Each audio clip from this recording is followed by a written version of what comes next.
True. Progressive Casualty Insurance Company affiliates and other insurers not available in all states. This is the story of the one. As a custodial supervisor at a high school, he knows that during cold and flu season, germs spread fast. It's why he partners with Grainger to stay fully stocked on the products and supplies he needs, from tissues to disinfectants to floor scrubbers. All so that he can help students, staff, and teachers stay healthy and focused. Call 1-800-GRAINGER, click Grainger.com, or just stop by. Grainger, for the ones who get it done. You're losing your hair and you simply need a solution that works. You want the best. Modern technology, top-rated physicians, something that's guaranteed to work. Guys, you need world-class Dr. Perungo and his team at Advanced Hair. Advanced Hair has completely redefined hair restoration. From the experience itself to their unmatched results. Receding hairline, bald spot, thinning hair, maybe all three like I had. Get your hair back with Advanced Hair's simple one-day treatment that begins to regrow your own natural hair the very next day. Advanced Hair has changed tens of thousands of lives, including mine. And get this, Advanced Hair is once again the winner of the 425 Business of the Year. For your free consultation, call 425-449-8185. Right now, you'll get $250 off and 250 free hair grafts. Refine your hairline with the team that redefined hair restoration. That's 425-449-8185. Or for the before and afters, visit advancedhair.com. Well, I'm here with my good buddy, Dr. Dan Nelson from Eastside Pain and Regenerative Medicine. And you've heard from Dr. Dan's patients over the years how a simple stem cell procedure has successfully conquered their pain. Well, folks, now it's my turn. After years of dealing with knee pain from all the football abuse, I can say my knee pain now is almost 100% gone. How'd you do it, Dr. Dan? Well, Brock, personally, I'm very happy that you did so well. And your story is like so many of our other patients who come in, former athletes and non-athletes as well, who have come in with chronic knee pain, and they are looking for alternatives besides knee replacement surgery. And we're happy to provide this service. It's been truly a game changer for so many folks. It's just been a pleasure to be part of this. Consider Dr. Nelson, the only doctor with over 30 years of experience in pain medicine techniques, including stem cell therapy. I was in and out with a couple of follow-ups. It's a non-surgical solution to pain using your own stem cells. Consider stem cell therapy with Dr. Daniel Nelson, MD at 425-823-4000 or visit danielnelsonmd.com. That's danielnelsonmd.com. Running a business means wearing multiple hats. So if you're like me, you probably started out using your personal phone, taking client calls and texts nonstop. As my business grew, I needed something smarter. That's when I switched to Quo, the #1 business phone system. Quo works right on your phone or computer. No carrying two phones, no clunky landline, just one easy app you can try for free. Your team can share one number and handle calls and texts together like a shared inbox. Any teammate can jump into the conversation so customers get faster responses. And Quo's AI agent can be set up in minutes to answer calls and questions 24/7, so you never miss a customer, lead, or opportunity. All this starts at just $15 a month. That's basically 2 coffees. Find out why 90,000 businesses trust Quo. No missed calls, no missed customers. Try Quo for free at quo.com/sports. That's quo.com/sports to try Quo free. QUO.com/SPORTS. Broadcasting live from Bellevue Square Center Court, you're listening to Hawks Live, presented by the Dining District at the Bellevue Collection, exclusively on the home of the Seahawks, Seattle Sports, on 710 and the Seattle Sports app. I am Michael Bumpus along with Brian Walters. You're listening to Hawks Live, presented by the Dining District at the Bellevue Collection. The show starts at 7 every Thursday right here on Seattle Sports 710. Broadcasting live from Bellevue Square Center Court in front of the best crowd that you ever would encounter. Now we are joined by Connor O'Toole. How we doing? Doing good. How are you guys? We're well, man. Thanks for joining us on a Thursday. Brian and I know what it's like. You could be doing a whole bunch of other stuff, but you are here with us, man. So we appreciate you, man. The thing that sticks out to me when, I do my research on all you guys and I try to get to know you a little bit, you were a wideout. You're talking to 2 wideouts right now. Why did you go to the dark side, man? Man, I grew up playing I actually grew up playing defense mainly.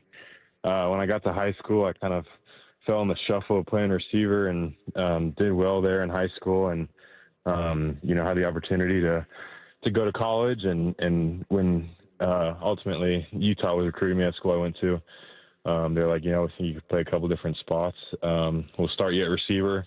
We'll find the best spot for you. And then it was after my freshman year, they're like, hey, we think that you could have a really bright future at a defensive end. And I was like, all right, let's do it.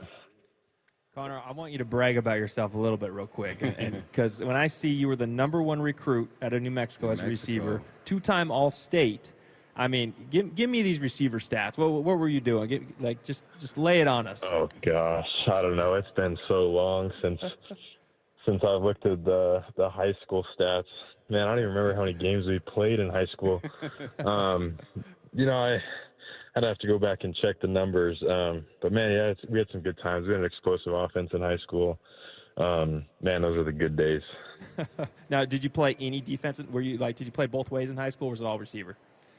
Mainly receiver. I was kind of like a utility guy on defense. If they needed me to go in and pass rush every once in a while, I would. Or if we went like 2 safeties, I'd go play safety, or kind of just the do-it-all guy on defense, so to speak. But primarily just play receiver. Connor, I have 2 main memories that stick out to me when I think about New Mexico. My very first college game was against New Mexico State, I believe in Albuquerque. So I remember roaming around Albuquerque. And then I think of the series Breaking Bad. Okay, so have you watched that series, and what do you think of it? Man, I've actually never watched Breaking Bad. I know that, it's crazy. It's crazy that you've actually been in New Mexico, because 90% of the people I talk to never have been. And the only way they know New Mexico is from Breaking Bad. So yeah, it's a shame on me for not watching that. I gotta get through Breaking Bad. Represent for your state, man. It's all right though. We got you. No. I drove through the furthest right-hand corner of New Mexico, so I have checked off that I have been to New Mexico. It was between going to Dallas to Colorado, so there you go. I've been there. Now, your family, I'm guessing, all still in New Mexico? Everyone down there? Yep. Mom, dad, and sister are all down there, and then have some other family down there too. But yeah, been New Mexico through and through. Have they had a chance to make it up to the Great Northwest and see you play yet? Yeah, they have. They've been here a couple times. Thankfully, they came one of the preseason games, and then I think they've been to 2 of the regular season games out here. They love it too, so they'll be out here again soon. Did you have a moment in whether it be an OTA or a training camp where you felt like, okay, I can play? Because you're talking to 2 undrafted guys here, right? We both snuck through the back door, found a way on the team. And I remember, for me, I'm a bit older than you, but I was running a deep cross, and Seneca Wallace just threw a dime over the top. I made a play, and in that moment, I felt like I'm going to be able to play in this league. Did you have that moment before you got into like real life play, or was it when you actually got on the field when it counted? Excuse me.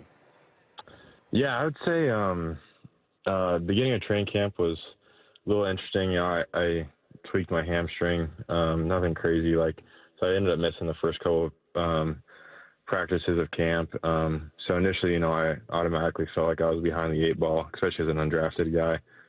And then it kind of took like a week or 2 or a couple of practices, and then we had a big, I think it was a 3rd down day or something.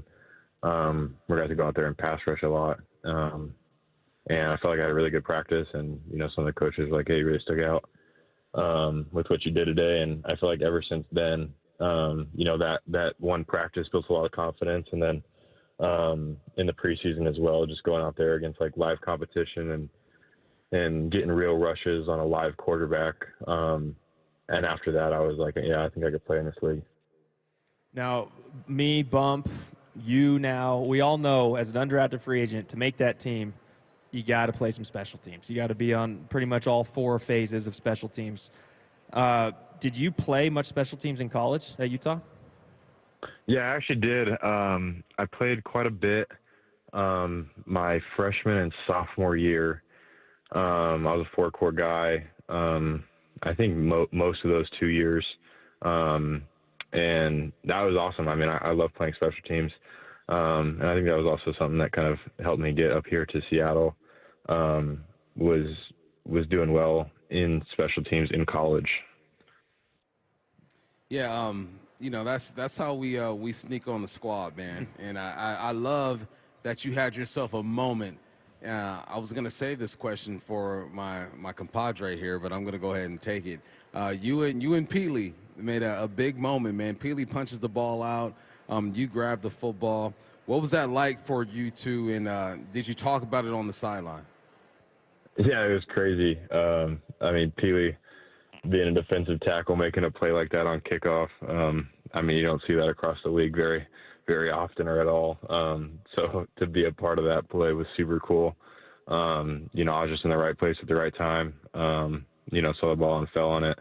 But, I mean, Peely made that play come to life, and, you know, he did a great job in punching it out, creating a turnover. It was a huge play.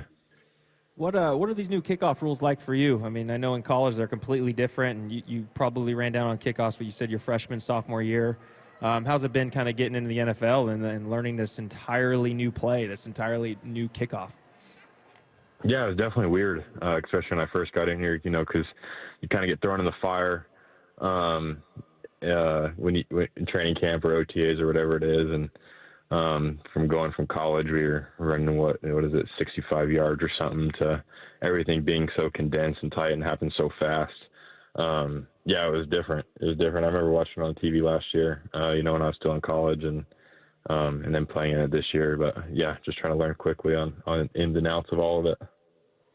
Well, let's go back to college, man. So I work for the Pac-12 Network / CW, depending on how you want to categorize it. And we do Pac-12 Media Days.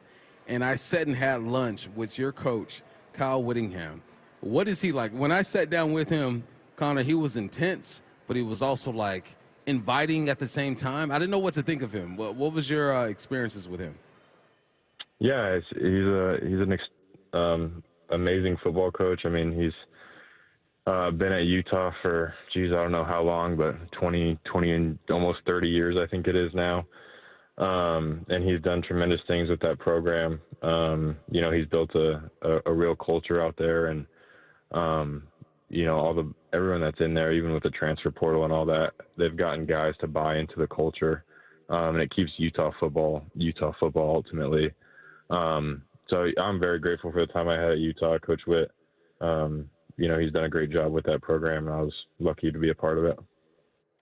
Connor, man, we appreciate your time. I know it's a Thursday. Brian and I have been there before. You could be doing a whole bunch of other stuff, getting ready, maybe watching Thursday Night Football. Maybe you're in the game. Who knows what you're doing? But we appreciate you taking time, man. You have a good rest of your season. Thanks, Connor. Absolutely. Thank you, guys. Appreciate it. All right, man. That was Connor O'Toole, man. Me and Brian love talking to these underdogs, man, these undrafted guys, because it is tough to make it in this league. And when you do, you can carve out a nice little career. And when we come back, we'll talk to another undrafted guy, wide receiver Cody White. That is next right here on Hawks Live. Bump and Stacy, weekdays 10 to 2. You and I got into a debate. They needed to make a statement. You were like, they're a good team that's kind of flown under the radar, but I think they like that. To me, I use the word like signature win. I guess you can't make a statement, but I like signature. I like that because signature win is like, all right, be the team you're supposed to beat, like dominate this game. We want to feel like this game is over by halftime, and that's what they did. Only on Seattle Sports on 710, Seattle Sports on YouTube, and the Seattle Sports app. Eric Johnson here. I covered a lot of accidents over the past 30 years or so, but I never got to say much about what to do after a crash. Be honest, do you know what evidence to collect, what pictures to take, what documents to request, or what you shouldn't say to your insurance company? The Washington Accident Book Series is a must-have for drivers who want to be prepared for whatever the roads throw at them. Know your rights and how to avoid common mistakes after an accident by getting your free copy at WashingtonAccidentBooks.com. Hi, I'm John Ray, your friend and jeweler at Shane Company. When you buy an engagement ring or fine jewelry gift from Shane Company, you get more than what you paid for. Our jewelry comes with our all-inclusive free lifetime warranty. It covers everything. There's no fine print. You'll get unlimited cleanings, resizings, and repairs. Plus, it even protects your engagement ring's center stone. We stand behind the quality of our jewelry, and that's our gift to you this holiday, peace of mind. Because a friend knows the best things in life are free. Shane Company, your friend and jeweler. Nobody hooks you up like Popeyes. The Big Box is the reward that keeps on rewarding. Crack it open and you're greeted by 2 pieces of crispy signature chicken. Or if you want, 3 tenders, nestled in there with the 2 sides speaking to you most in this moment. You got that biscuit, and what are you waiting for? Dig right on in. That's feast mode activated. And you're in big box business for $6. Love that chicken from Popeyes. At participating U.S. restaurants, price may vary, tax extra. Your old furnace ain't nice, and your toes are like ice. DayandNight.net. This month, Day and Night gives you a free furnace with the installation of an AC or heat pump. If you're not sure your furnace will make it through another winter, call us to install a proper, long-lasting, efficient heating system backed by our lifetime workmanship guarantee, so you won't be left out in the cold. Install an AC or heat pump and get a free furnace from Day and Night Plumbing, Heating, Cooling, and Electric. DayandNight.net. Guys, want long-term health you can count on? It starts with knowing your numbers. Right now, Revive Men's Health Washington is offering a comprehensive wellness panel, a $400 value for just $99. It checks your testosterone, blood sugar, cholesterol, kidney, liver, thyroid, and heart health. Take control of your health today and stay strong for the long haul. Offer ends November 30th. Call 206-529-1111. That's 206-529-1111. Or visit ReviveMen'sHealth.com today.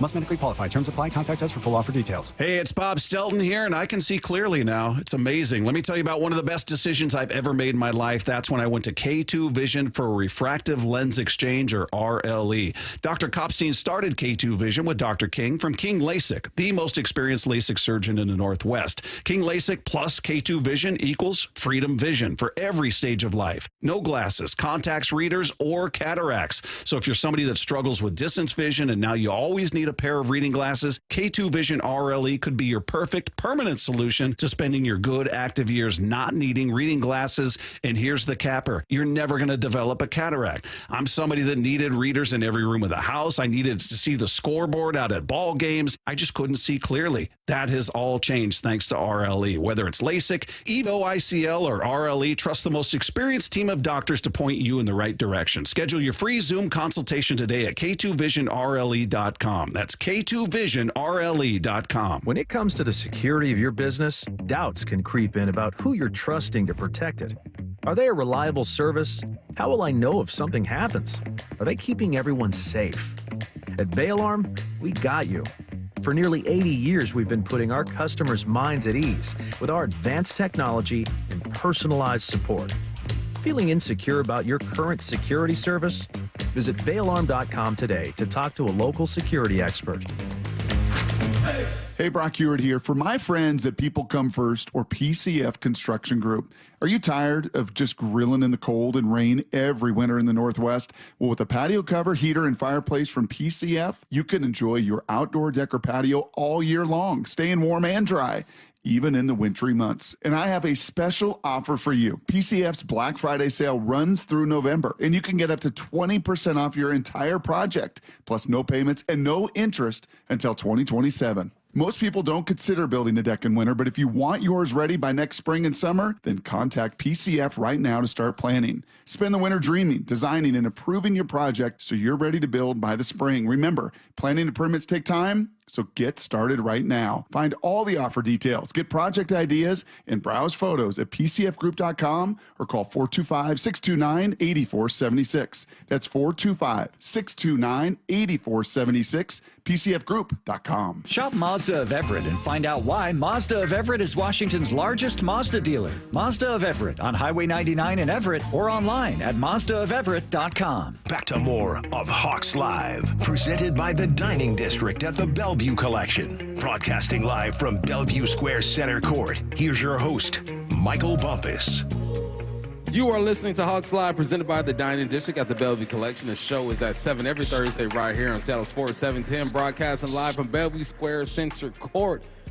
And now, we're joined by a talented individual from Novi. Did I say that right? Yeah, that's right. Novi, Michigan. This man did it all. He did it all. I played receiver, quarterback, running back, safety, cornerback, punter, place kicker, return specialist. Won the Michigan Mr. Football Award and was All-State. Took his talents to Michigan State. Finished his career ranked 7th in Michigan State history with 143 receptions, 12th with 1,967 yards, and tied for 16th with 12 touchdown catches. Compiled 2,115 all-purpose yards. Been in the NFL for 6 years.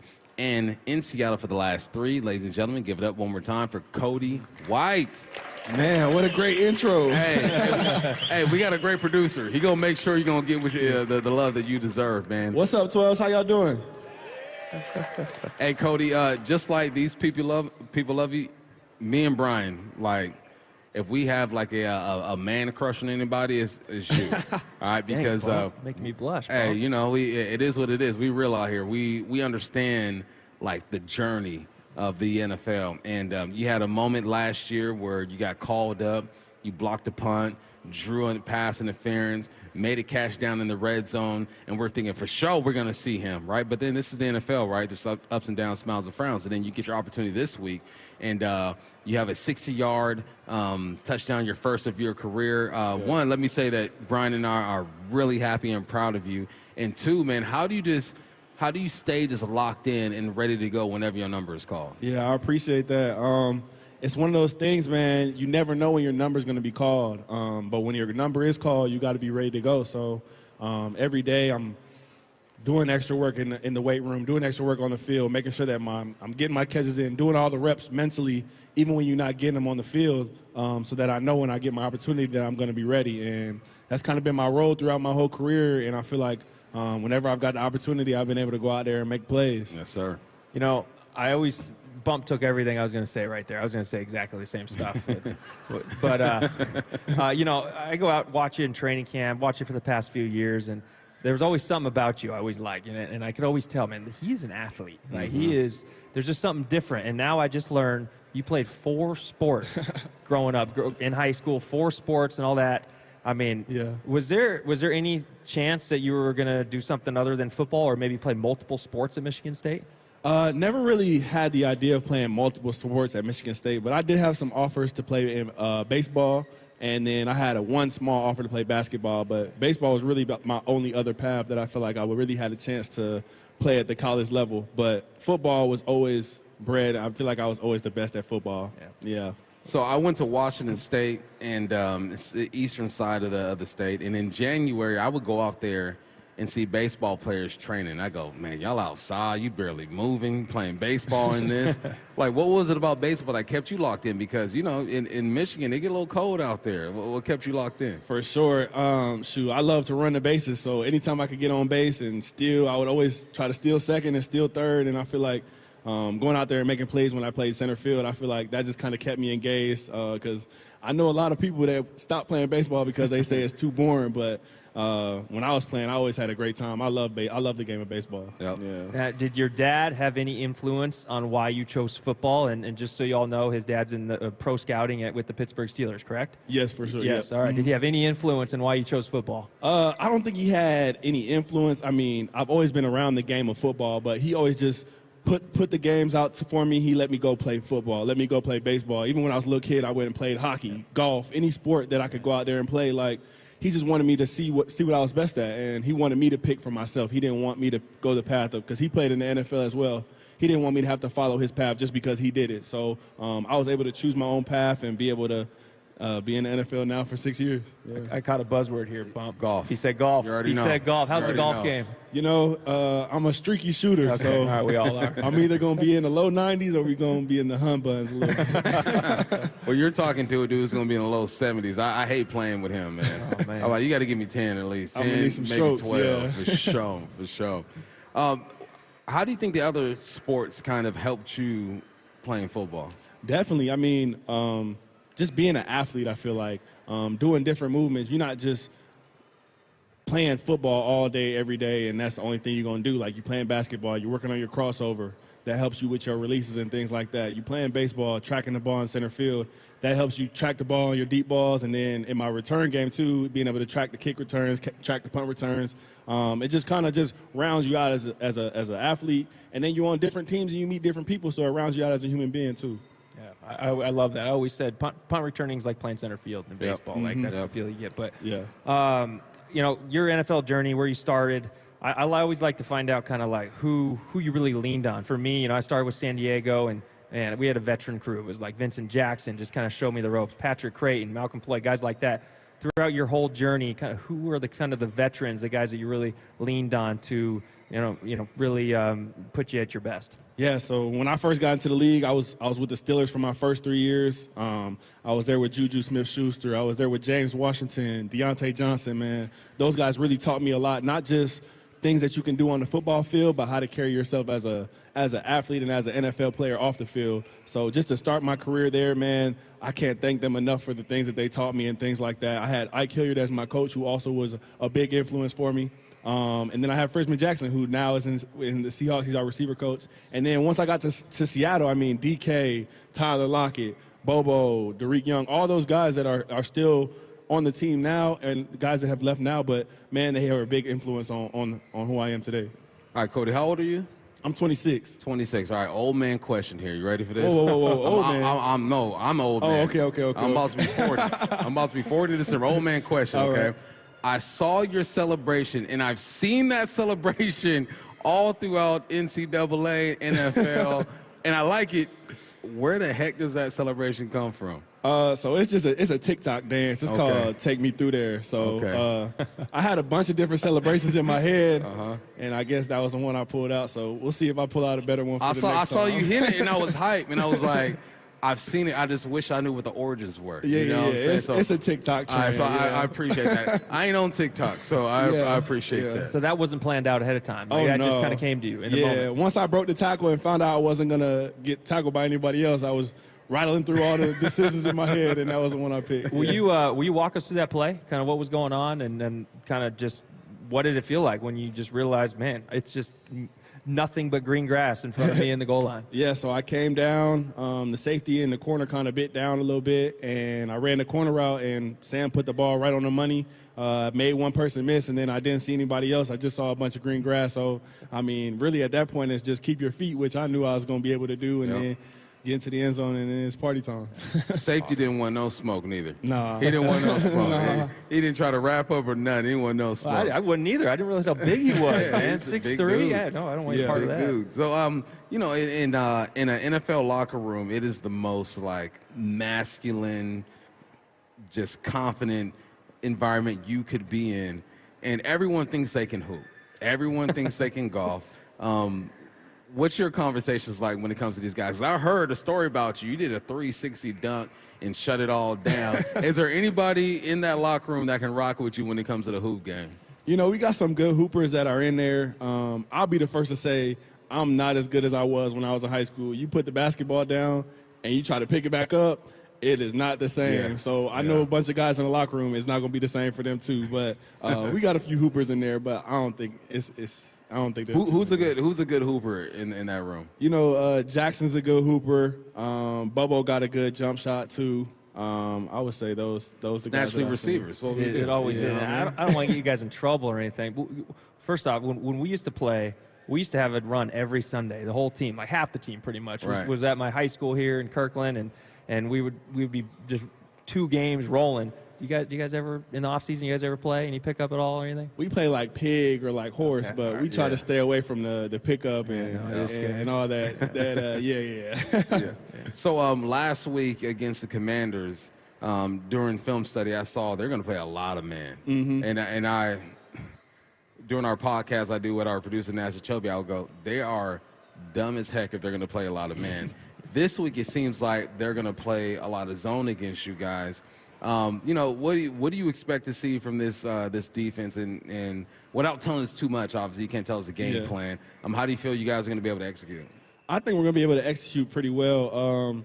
They do, like you said, play a little bit more zone than the man we saw last week, but they're a team that likes to run after the ball. Like, they play really hard, so we're going to have to bring our A game as well. But it's a 5-star matchup, and A players got to play like A players, and I feel like if you feel like you're an A player, you're going to step up for the challenge. Mm-hmm. What's the transition this year been like with Sam Darnold? How good has that been, and kind of how has he helped you guys get better? Man, just learning from a new quarterback, him coming in right away and being that leader, being that guy that we needed in the room to bring all the guys together. And, I mean, you see it on the field, like that first half. I mean, you can't play any better football than what he's been playing. So we're just leaning on him right now, and he's doing a great job. How does your dad help you in your journey, right? Because I wish I could help my son. I mean, I played soccer growing up, but he's at another level. He's past what I did, so I just kind of lean on his trainers when it comes to that. But you got like a valuable resource over there. What's that relationship like? Man, he tries to keep it father-dad and not coach-son, but he's done a great job. I mean, getting me to the point that I am now. He was with me for 2 years while I was in Pittsburgh, so just being in the building with him every day and just having that family member in the building just made the relief and everything a little better. But now he's the enemy. He's we on different teams now, so yeah, we try to. You said he's at Pittsburgh, right? Yeah. So it felt good getting that W on him there. For sure, for sure. I was going to say, what was that tension like going into Week 2 game against the Steelers? I told him right after we finished the game against the 49ers, I said, don't text me, don't call me until after Sunday because it's game week. It's game week, yeah. So you're obviously extremely athletic. Mom, dad, what's their stories? Obviously, your dad was an athlete. Was your mom an athlete? And if you have brothers and sisters, walk me through that too. Yeah, so my mom was a track star in high school coming up, and then my dad, he played baseball and football, and he also ran track in college. So, and then my family members, I'm really the only like athlete in the family. All the rest, like everybody does their own thing. My oldest brother's an actor. My brother under him is a big tech guy, and then my sister is basically one of everybody. You know, this is a question I like to ask a lot of guys, and it's what was your welcome to the NFL moment? And I'll say mine was first time I put pads on, went over the middle, got hit under the chin, 3 stitches in my chin. Very first hit I ever took in the NFL. I was like, okay, this is the NFL. Like, do you have a moment kind of like that at all? I definitely have a welcome to the NFL moment. This is back when the kickoff wasn't the new kickoff. It was the old kickoff rule. I was supposed to block the safety. The safety and the starting linebacker switched positions, so I had to block the linebacker. The linebacker ran me over on the kickoff, and I fell back, and I got the holding penalty.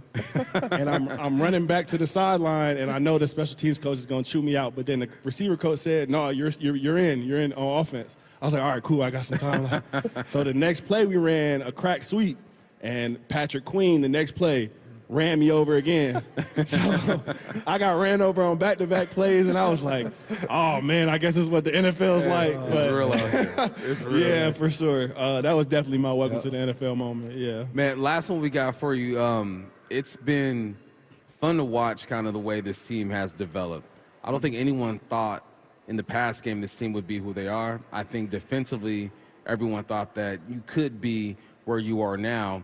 How do the coaches get you guys prepared, and you know, how much do you guys attribute the coaches to the way you've been playing? Obviously, you guys are the talent. The players got to go out there and do their thing. But tell me about this coaching staff a little bit. Yeah, so, I mean, like you said, the players are the ones out there playing, but the coaching staff is the one that's putting us in the right positions, making sure our technique is correct, making sure we're on our details and things like that. And from an offensive standpoint, like, they've done a great job coming in and bringing this offense to life. And then having the vision and having the plan and then having us go out there and execute it. And we got a lot of guys in the receiver room, in the running back, the whole offense. We have a lot of guys that can step in and play, not just the top guys. Like, from top to bottom, we got a really good team. And we've shown that throughout the weeks of this year. And we're just trying to keep building on that and keep going. Well, Cody, like the way we started this interview, I'm going to end it the same way. Me and Brian, big fans of yours, man. We're rooting for you, and we love seeing you make plays out there. Oh, yeah, keep Give it doing up one more time for Cody White. Thank you, thank you. All right, when we come back, we'll go around the NFL. That's next right here on Hawks Live. Brock and Salk. Brock, what a win yesterday, man. Morning 6 to 10. That was almost a perfect victory. Nobody plays a perfect game. Nobody has even a perfect half. That was a perfect half. Yeah, it was perfect. He was 16 for 60, almost 300 yards, 4 touchdowns. Like, what are we doing here? What a statement to, and why are they still not getting their respect, and why aren't they getting the attention? Well, you do that, and now it's the headlines everywhere. Brock and Salk, morning 6 to 10, only on Seattle Sports and the Seattle Sports YouTube page.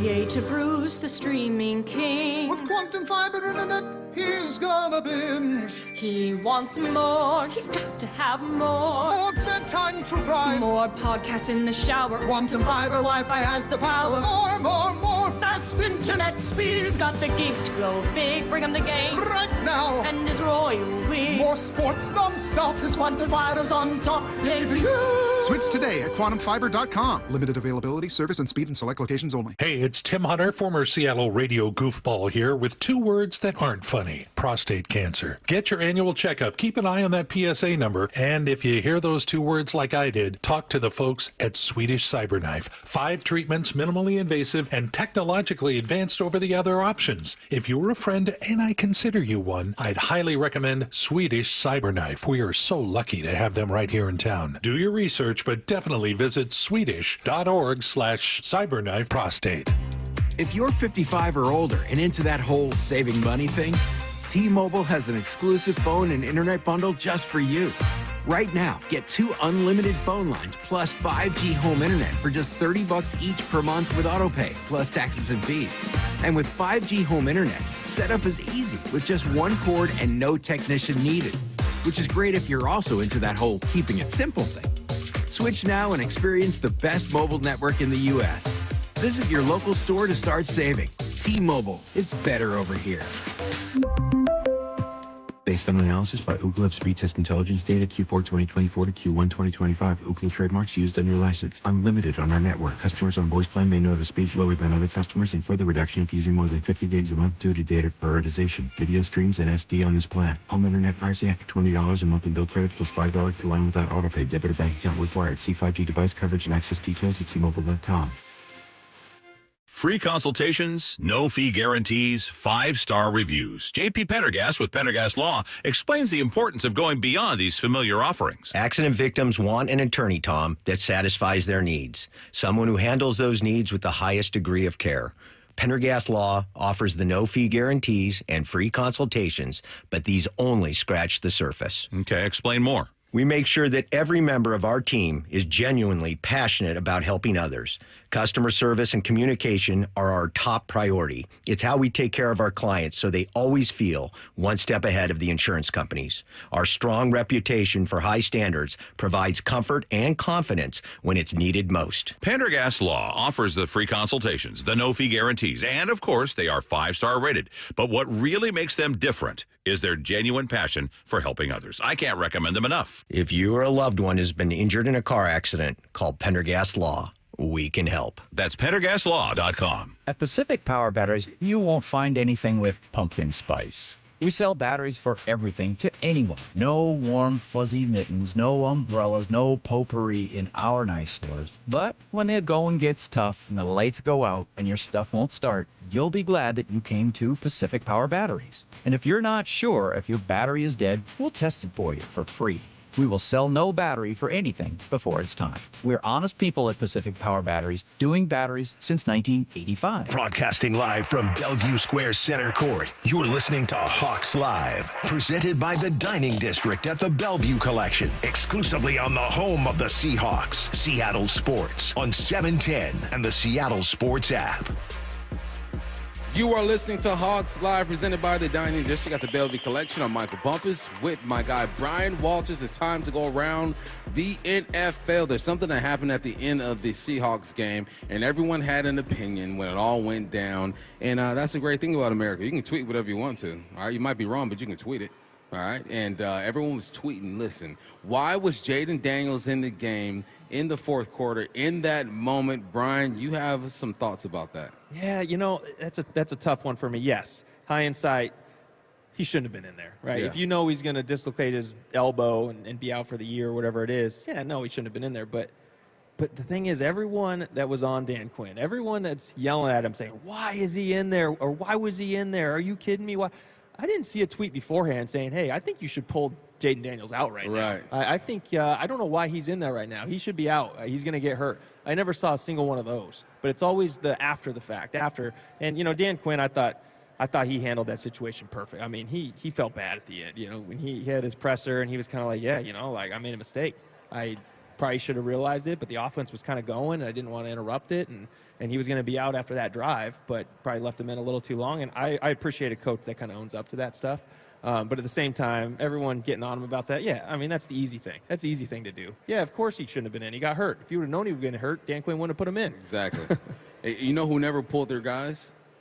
Bill Belichick. Never pulled him. Kept him in for 20 years till the game was over. So it's perspective. And especially when you're having a quarterback who's coming off an injury and you're getting blown out a little bit, like maybe it's time to get this groove going a little bit. And they were driving. Yeah. They were driving. They were getting things going. Injuries happen. It's a fluke thing. It has nothing to do with the coaching staff. Nothing to do. All right, let's move on. Let's go to the Dallas Cowboys, man. They Jerry Jones said, listen, we're better without Micah. All right, we're better without him. And then he went and got Logan Wilson, linebacker from the Pittsburgh Steelers. And he goes against Quinnen Williams, from the Bengals, excuse me. Thank you, French. Then goes against Quinnen Williams from the Jets. Too little, too late? Or what do you think about this? I kind of like the buildup he had, because when was it? When were they playing? Was it Thursday? They were playing. And it was kind of in the air. It was like, hey, Jerry Jones said they've made some trades, but you didn't know it yet. You know, you didn't know what the trade was. Monday night. They played the Cardinals Monday night, right? And the trade deadline was coming up, and it was like, Jerry Jones has said they have made some trades. Just wait. And, well, this is what comes out, and this is what they did. And, I mean, I respect it. I mean, Quinnen Williams is one of the best defensive tackles in the league, and your team is struggling to stop the run badly. To stop the run, and he's one of the best run stoppers in the game. So, they're trying to upgrade there. Long term, I don't know if it's good or bad for them to give up whatever they gave up, the picks and all that from the Micah Parsons deal, but hey, they're trying. All right, less than a minute here. The Rashid Shaheed trade. Your initial thoughts, and then what do you think about this? My initial thoughts are I cannot wait to see him in a Seahawk uniform and see what he can do stretching the field with this offense. How explosive Sam Darnold's been, how explosive this offense have been. To get one of the most explosive guys in the league to be part of this offense, just cannot wait for it to – I just can't wait to see it on the field. Yeah, kick return game, deep post game, stretching them all out. It's going to be fun to watch. So, no, I can't wait to see as well. You got a great little trio you got going there, and don't sleep on the old man Cooper Kupp who's banged up. Okay, when we come back, we're going to give you an opponent preview from Zach Gershman from azcardinals.com. That's coming up next right here on Hawks Live. Bump and Stacy, weekdays 10 to 2. You and I got into a debate. They needed to make a statement. You were like, they're a good team that's kind of flown under the radar, but I think they like that. To me, I use the word like signature win. I guess you can't make a statement, but I like signature. I like that because signature win is like, all right, be the team you're supposed to beat, like dominate this game. We want to feel like this game is over by halftime, and that's what they did. Only on Seattle Sports on 710, Seattle Sports on YouTube, and the Seattle Sports app. Hey, Mike Salk here for my friends at Snoqualmie Casino and Hotel, and obviously New Year's is coming up. Can you believe it? Book your stay at Snoqualmie Casino and Hotel for an evening of elegance at a night at the Grand Ball. This New Year's Eve celebration includes the legendary DJ Super Sam. And sports fans, you got to check out the Hawks Peak, your home for game days with great food and drinks, more than 60 TVs, so you won't miss a play, and a heated, covered outdoor deck with those great views of the Snoqualmie Valley. Seattle's closest is now Snoqualmie Casino and Hotel. Running a business means wearing multiple hats. So if you're like me, you probably started out using your personal phone, taking client calls and texts nonstop. As my business grew, I needed something smarter. That's when I switched to Quo, the #1 business phone system. Quo works right on your phone or computer. No carrying 2 phones, no clunky landline, just one easy app you can try for free. Your team can share one number and handle calls and texts together like a shared inbox. Any teammate can jump into the conversation, so customers get faster responses. And Quo's AI agent can be set up in minutes to answer calls and questions 24/7, so you never miss a customer, lead, or opportunity.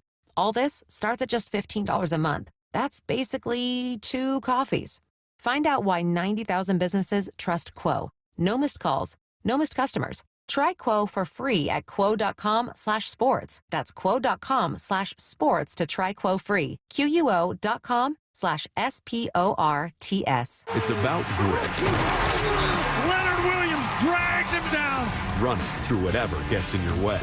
The handoff to Charbonnet. Stiff arms a man, turns, first down. Oh my goodness, what a blast!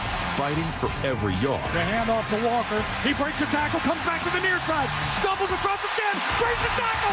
Touchdown, Seahawks! And a drive that never ends. Celebrating 50 seasons of Seahawks football. Visit Seahawks.com/tickets today. Underestimating the trucking industry is one of the biggest mistakes I see victims and other lawyers make. Trucking companies have an army of lawyers and experts who act quickly after an accident to protect the company. Only an experienced trucking accident lawyer can navigate the complicated federal and state laws to protect your rights. If you or a loved one has been injured in a trucking accident, call Davis Law Group today for a free consultation or get my free book on trucking accident law at washingtonaccidentbooks.com.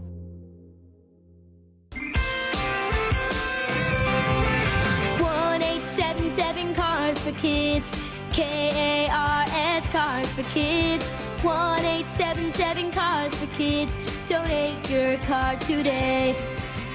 1-877 Cars for Kids, KARS Cars for Kids, 1-877 Cars for Kids. Donate your car today. Ready to get rid of that old car? Donate it to Cars for Kids. Call 1-877-CARS-FOR-KIDS to reach a friendly live agent. Donation is super easy, and your car can be picked up as soon as tomorrow. Call us now, 877-CARS-FOR-KIDS. That's cars with a K to donate your car today. 1-877 Cars for Kids, KARS Cars for Kids, 1-877 Cars for Kids. Donate your. Did you know you can donate real estate too? Go to carsforkids.org. That's carsforkids.org. Every time I turn around, my friends at Pure Talk give me one more reason to feel good about switching. This month, for instance, they're supporting Canines for Warriors, a terrific organization that trains rescue dogs and then pairs them up with combat veterans struggling with PTSD. The result? They're saving lives on both ends of the leash. This is why I switched to Pure Talk. I like being in business with an American wireless company who shares my values.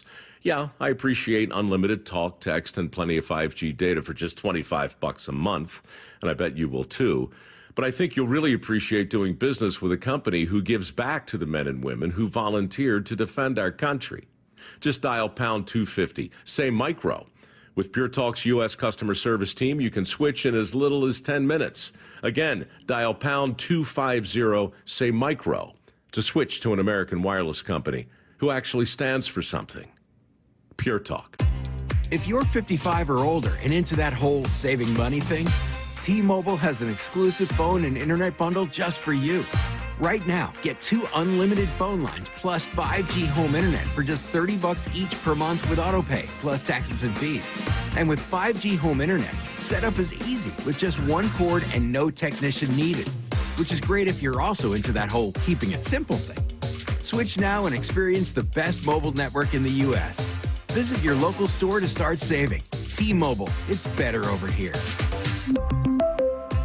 Based on analysis by Ookla of speed test intelligence data Q4 2024 to Q1 2025, Ookla trademarks used under license. Unlimited on our network. Customers on voice plan may notice speeds lower than other customers and further reduction if using more than 50 gigs a month due to data prioritization. Video streams and SD on this plan. Home internet pricing after $20 a monthly bill credit plus $5 per line without autopay. Debit or bank account required. See 5G device coverage and access details at T-Mobile.com. This is Seattle Sports. Streaming through the Seattle Sports app. KIRO AM Seattle. KIRO FM HD2 Tacoma. Home of the Seahawks, Mariners, and everything Seattle sports. This is Hawks Live. Presented by the Dining District at the Bellevue Collection. Throw downfield, wide open, touchdown, Seahawks! Broadcasting live from Bellevue Square Center Court. Here's your host, Michael Bumpus. Along with Brian Walters, you are listening to Hawks Live, presented by the Dining District at the Bellevue Collection. The show starts at 7 every Thursday, right here on Seattle Sports 710, broadcasting live from Bellevue Square Center Court. We are joined now by Zach Gershman from azcardinals.com. Zach, how we doing? I'm good. How are you guys? We're good, man. Thanks for joining us. You guys don't believe in the time change, so, you know. Yeah, honestly, that makes a big difference. It's funny, we were in Dallas during the time change, and it was strange. Hey, I'm with you. I'm a golfer myself, and along with my guy Brian, so we're all for Xing the time change, but we're here to talk about the Cardinals, man. It's been weird, honestly, Zach, when Jacoby Brissett was named the starter and nothing was said about Kyler Murray. I'm thinking, man, he's just running this offense efficiently, and they're really making the shift to this backup quarterback. Then we hear that Kyler's banged up. But in my mind, after watching the film, Zach, I'm thinking to myself, you probably should have made this move regardless, because things just seem a lot more efficient with Jacoby Brissett back there. What are your thoughts?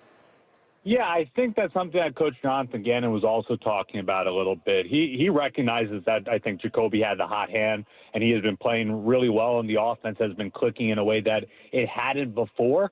But at the same time, you invest all the money that you did into Kyler Murray. You know that he has an MVP skill set with just his ability to move around the pocket.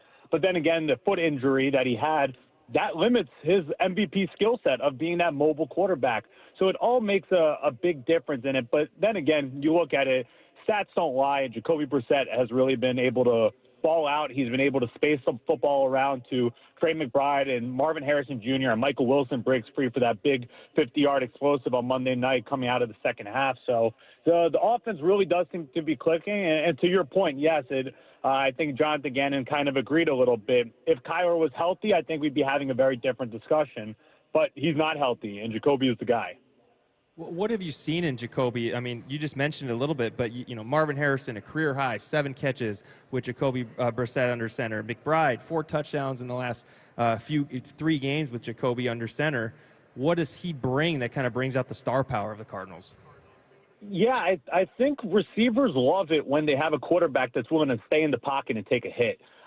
One of the things that made Kyler so great was that he was able to escape out of the pocket and extend plays with his legs. But Marvin Harrison Jr. was asked about it earlier in the week in the locker room, and he said that when you have a quarterback that's willing to stay in the pocket and take those hits, it makes you want to absorb that contact as a wide receiver because you have that sort of respect and admiration for your quarterback. But Jacoby Brissett, I mean, it's funny. It's not like he is, so many years in the league compared to Kyler. Kyler's been in the league for 7 years.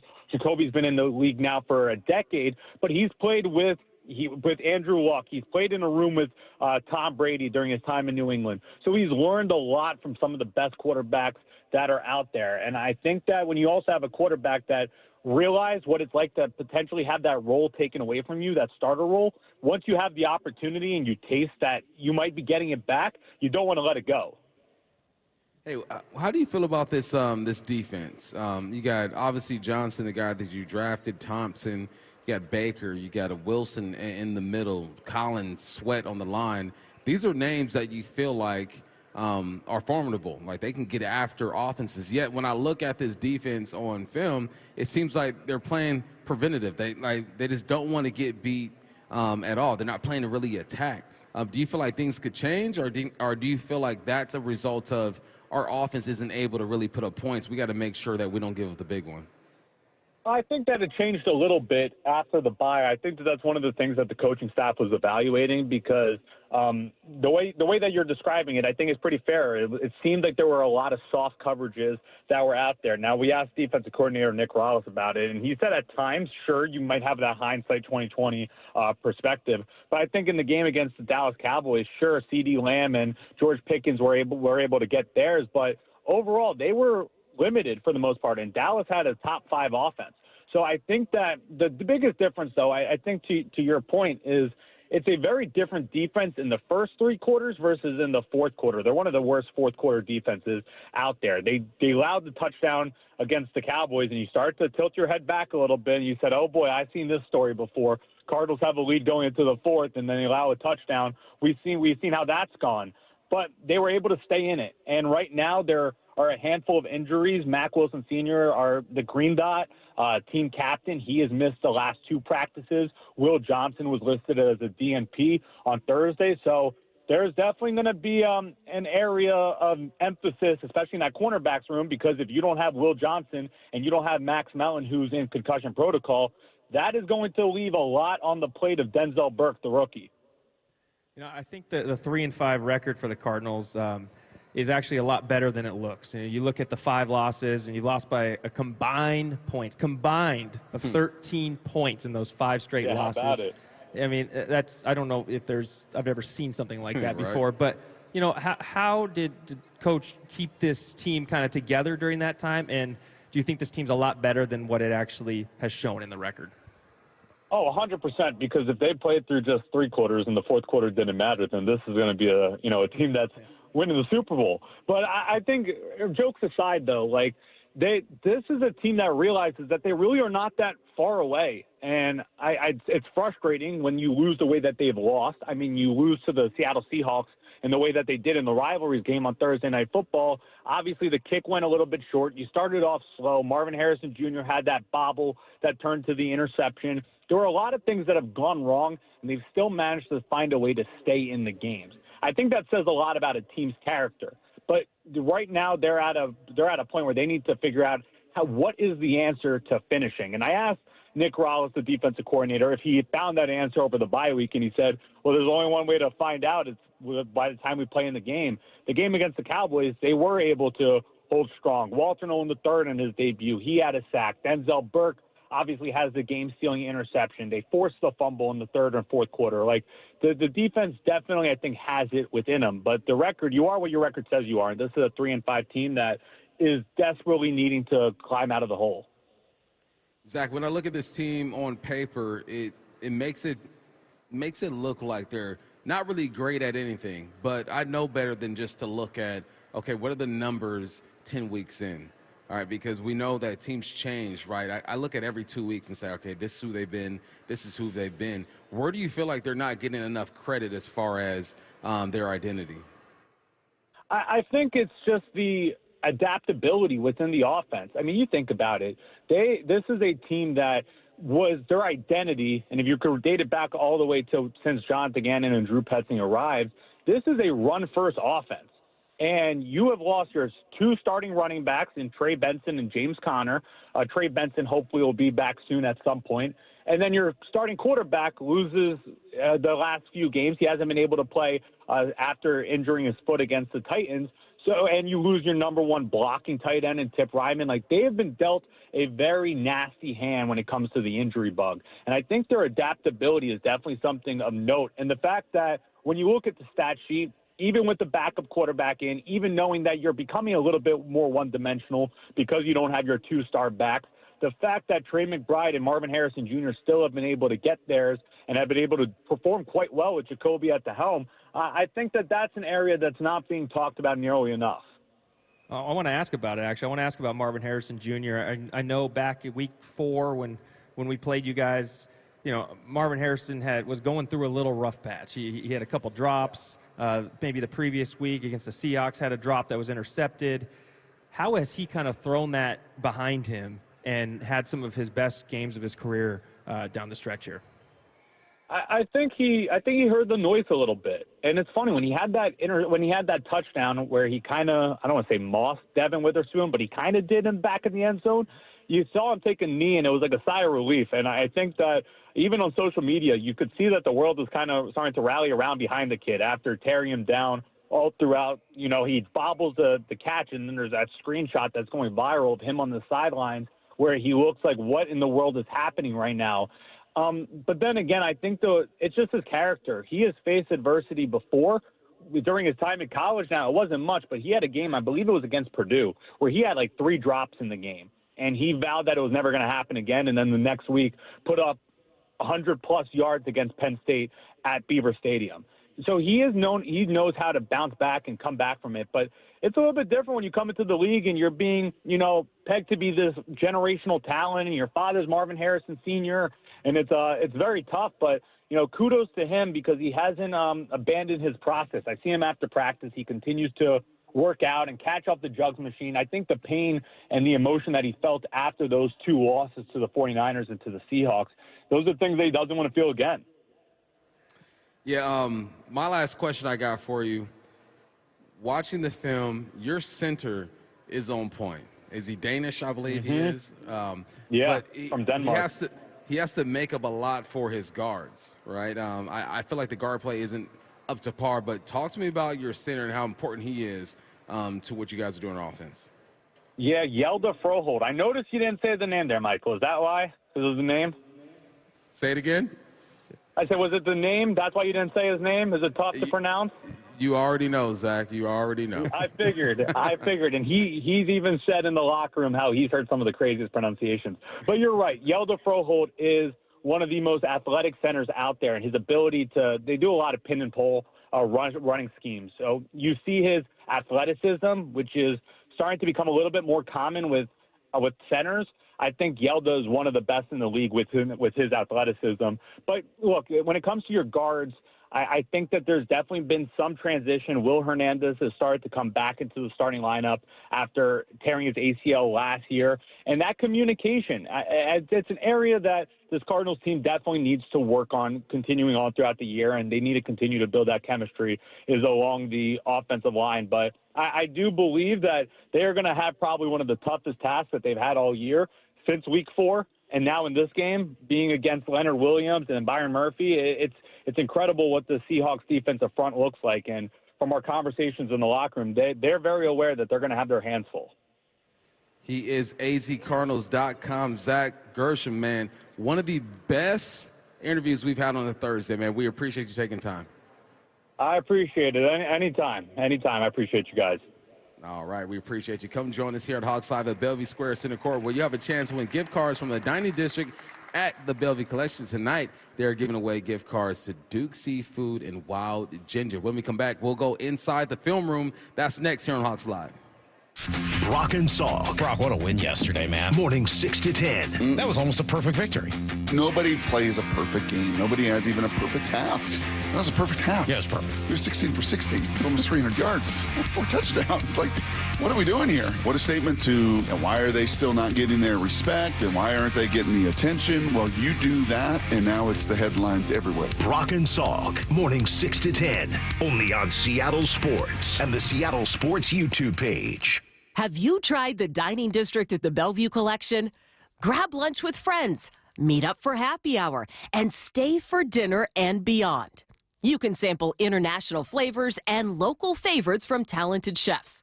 Try a new cocktail on a rooftop bar or watch the game with friends and explore the lively nightlife scene. The Dining District at the Bellevue Collection, where your taste adventure begins. Learn more at BellevueCollection.com/Dining District. Guys, it's time to know your numbers and what they mean. And right now, Revive Men's Health is offering a $400 comprehensive wellness panel for just $99. Free if you start treatment. Offer ends November 30th. Book today at ReviveMen'sHealth.com. Must medically qualify. Terms apply. Contact us for full offer details. I've always wanted to learn French, but the app I tried didn't help. If you want to memorize words in another language, there's an app for that. But if you want to really learn another language, there's Babbel. Babbel was designed by over 200 language learning experts to be the most effective way to learn another language.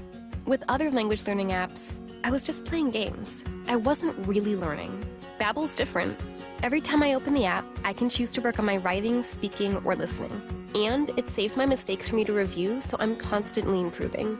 Babbel feels like it was created intentionally by people who really know what you need to learn another language. Before Babbel, I thought I just wasn't good with languages. But now I'm speaking French. Tout ça, c'est grâce à Babbel. Want to really learn another language? Save up to 50% on your Babbel subscription when you sign up at Babbel.com. That's Babbel.com to save up to 50%. BABBEL.com. Stacey Rost here from Seattle Sports. Ladies and gentlemen, this is for you too. Stubborn fat is really hard to get rid of. And then there's all those gimmicky lasers, fat freezing methods, prescriptions. But imagine a simple solution that takes just one day and provides immediate, noticeable results. Introducing ProSculpt. ProSculpt uses air-assisted technology that's safe and gentle, yet powerful, delivering instant fat-reducing and skin-tightening results. Performed by board-certified plastic surgeons while fully awake, ProSculpt contours your body with minimal downtime. It's designed to target problem areas: waistline, face, neck, arms, thighs. ProSculpt gently removes unwanted fat and tightens loose skin with FDA-cleared plasma technology, all in a simple, guaranteed one-day procedure. ProSculpt is one and done. For your free consultation and $250 off, visit ProSculpt.com for powerful permanent fat removal and skin tightening that works for ladies and you men. It's ProSculpt.com. Hi, I'm Andy, your friend and jeweler at Shane Company. As a product development manager, I make sure every piece of fine jewelry at Shane Company is meticulously designed for quality. From 14-karat gold chains, pearl necklaces, diamond studs, and of course, dream engagement rings. We know you can get your holiday gifts anywhere these days, but knowing your loved one's gift was crafted by master jewelers? It's a difference everyone can see and feel, no matter the price. All of our fine jewelry begins with a vision by our in-house designers. Then, we ensure each piece meets our high-quality standards every step of the way, including the smallest details. It's why our jewelry comes with our all-inclusive, free lifetime warranty that covers everything and doesn't cost a dime. At Shane Company, there's no shortcuts, just craftsmanship. Because a friend wants your fine jewelry to be nothing short of perfect. Come see for yourself.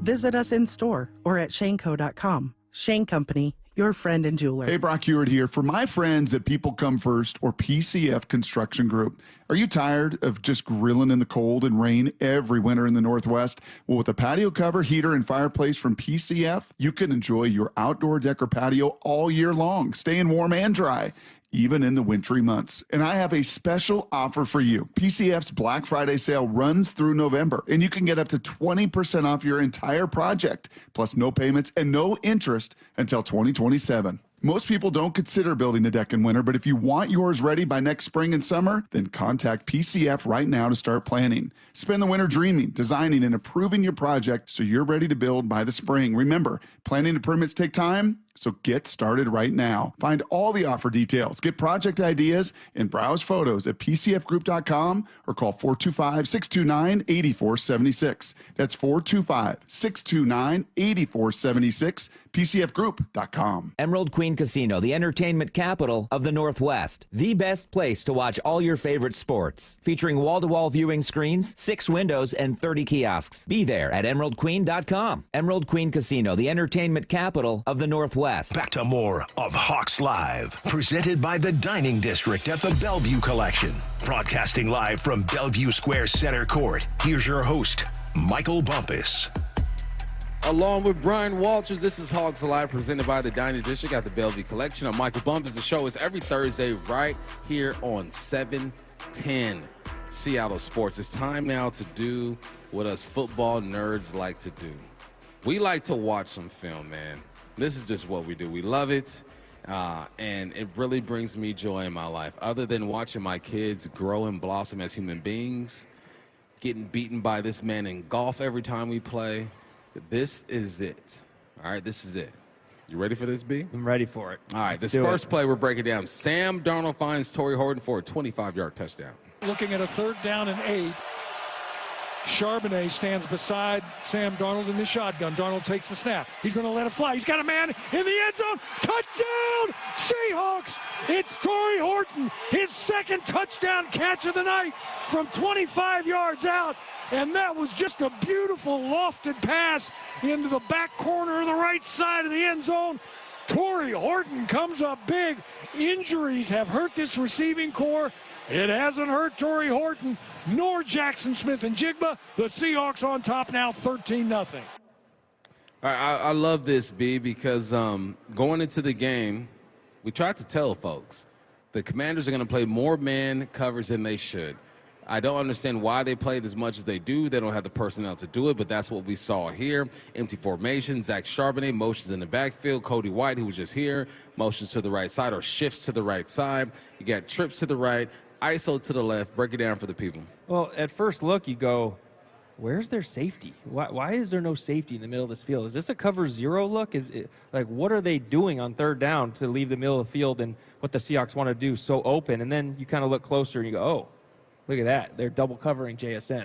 Like the safety is all the way over, stacking on top of JSN, who's one-on-one. So that's an easy they didn't even try to disguise the double coverage. I think that's where they went wrong because Sam Darnold's going, okay, I know I have this corner out from Torrey Horton, and I know my guy, Torrey Horton, is better than their corner right now, more athletic, all that. And so that's the initial. That's where Sam Darnold, I believe, at the snap knows exactly where he's going to go with this ball when he reads that defense and what the Commanders are doing. And Torrey Horton, I got to give him credit. First off, he's in press coverage. The worst thing he could do is get bumped off the line. That's what's going to cause this whole thing to be disrupted. Well, he gives one little jab step and quick. He's quick to inside release, knowing he has got all the room in the world, and he gets his defender in a trail technique. When you have your defender in a trail technique, you can do whatever you want with it. And when I say trail technique to everyone, I mean, The defender's about 1 or 2 yards behind him, straight stacked behind him. Yep. He's not shaded one way. He's not shaded the other way. He is just straight behind him. So all it takes is a little jab step one way, a little move the other way. That corner is going to go because he is so worried about getting beat deep.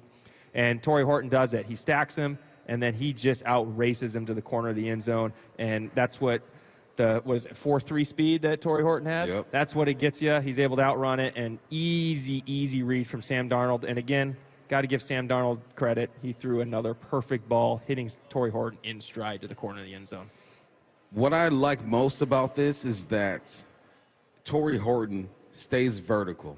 You want to break this at 10, and you're not going to be on the dot when you're running your routes. Your stride is different, right? I tell my guys, look, I need you at 9.5 or 10.5. 9.5, 10, or 10.5, right? Anything before or after that, the timing's going to be messed up. But he also gives a good indicator, is what I call it, is that once that left foot hits the ground, the quarterback is able to kind of pick up your angle and your direction so he can throw it to a spot. Without a good indicator, you kind of roll that. It's harder for the quarterback to kind of figure out where you're going. So it's little details in this route, knowing that you've already got this corner beat and you're good to go. Yep. And then I'll go to the protection real quick, Bump. Yep. And I just want to give a shout out to Gray Zabel. Yeah. Your left guard, your rookie.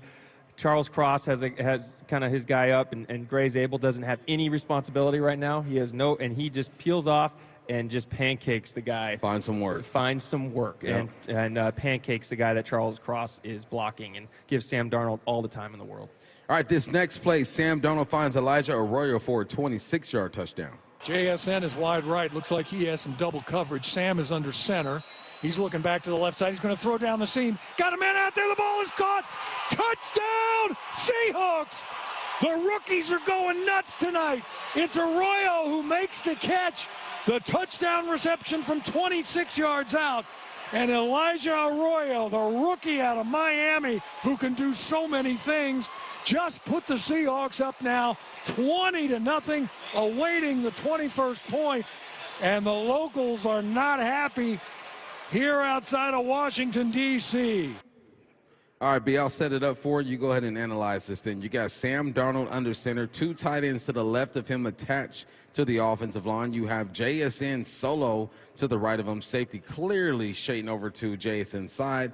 You have, who is that receiver up top? Is it Horton up top? I believe so, yeah. All right, Horton up top. You have K9 in the backfield. What do you see? Well, first off, again, this is Clint Kubiak just out scheming, I believe, the Commanders. And we'll start with just first off, JSN having such a good year. Already at the snap of the ball, pre-snap, Sam Darnold sees a safety totally shaded over to JSN's side. So, and when I say that, I mean it's a single safety, but he's already outside the hash, almost 3 or 4 yards outside the hash to JSN's side. So I think at the snap, that's what took Sam Darnold right off of JSN, just thinking that JSN's running a go ball and there's that deep safety over the top of JSN. So Sam Darnold's immediately looking to his left, which he has 2 tight ends and the receiver at the top. Now here's where Kubiak is so good. This is normally a running formation for most teams, right? 2 tight ends and both on the left, like very, very off-balance look almost, right? And most teams will run out of this. And I believe that's what the defender who is guarding Elijah Arroyo immediately thinks. There's not even play action on this play. Right. But I think just the formation causes the guy guarding Elijah Arroyo to just drop inside and trying to make a play initially, because he takes a couple steps inside, and Elijah Arroyo is able to just use his speed. This is what his strength is, his speed. I mean, for a tight end, he can outrun these guys and just gets right to his landmarker. And when I say landmark, when you run a seam route, every coach will tell you inside edge of the numbers is where you want to be. That is the money zone. That's where you want to be. You can do a lot from that spot. And Elijah Arroyo widens, gets to the inside edge of the numbers, straightens it up, and that safety that I talked about earlier that is on the far side of the field is way too late getting over. Sam Darnold makes the perfect read, and again, a perfect throw that really catches Elijah Arroyo. I mean, right in his elbow, he catches this thing. And so just honestly, just an easy, just out-scheming the Commanders, putting them in a tough spot, and Elijah Arroyo and Sam Darnold make them pay. And Bump, you can talk about JSN's release if you want, because that thing was textbook.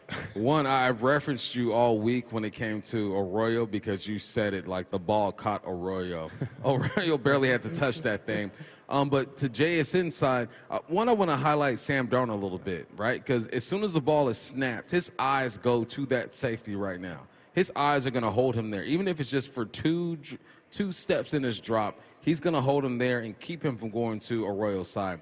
And if you guys have a chance, go on Instagram, Facebook, TikTok, Snap It at Chat, whatever the heck you use, and just type in JSN release. And this is one of the best releases you're going to see all year, man. It reminds me of Doug Baldwin a little bit. But yeah, this is Sam Darnold holding the safety with his eyes and then taking a shot with his young tight end and making it almost impossible to drop. Anyone here can catch that football. This next play, Sam Darnold finds Cody White for a 60-yard touchdown. Ball at the 40-yard line of Seattle. Play fake to Walker. Darnold's going to roll. He's got his man. It's White. Breaks a tackle. Going down the far sidelines. He could go. He is in for a touchdown. Seahawks. Are you kidding me? Everybody scored but Dave Wyman tonight. Cody White, the reception in the near side flat, takes it to the house, 60 yards, and the Seahawks 27-0 over Washington on Sunday Night Football. Holy catfish. All right, so this is good old 11 personnel. When you say 11, it means one running back, one tight end. You got Cody White, who was just sitting up here with us about, 30, 40 minutes ago. He motions in a bit tight to the tight end and makes it look like a running formation. Sam Darnold's on the center. You got two receivers to the left of him. He fakes the handoff, rolls to his right side.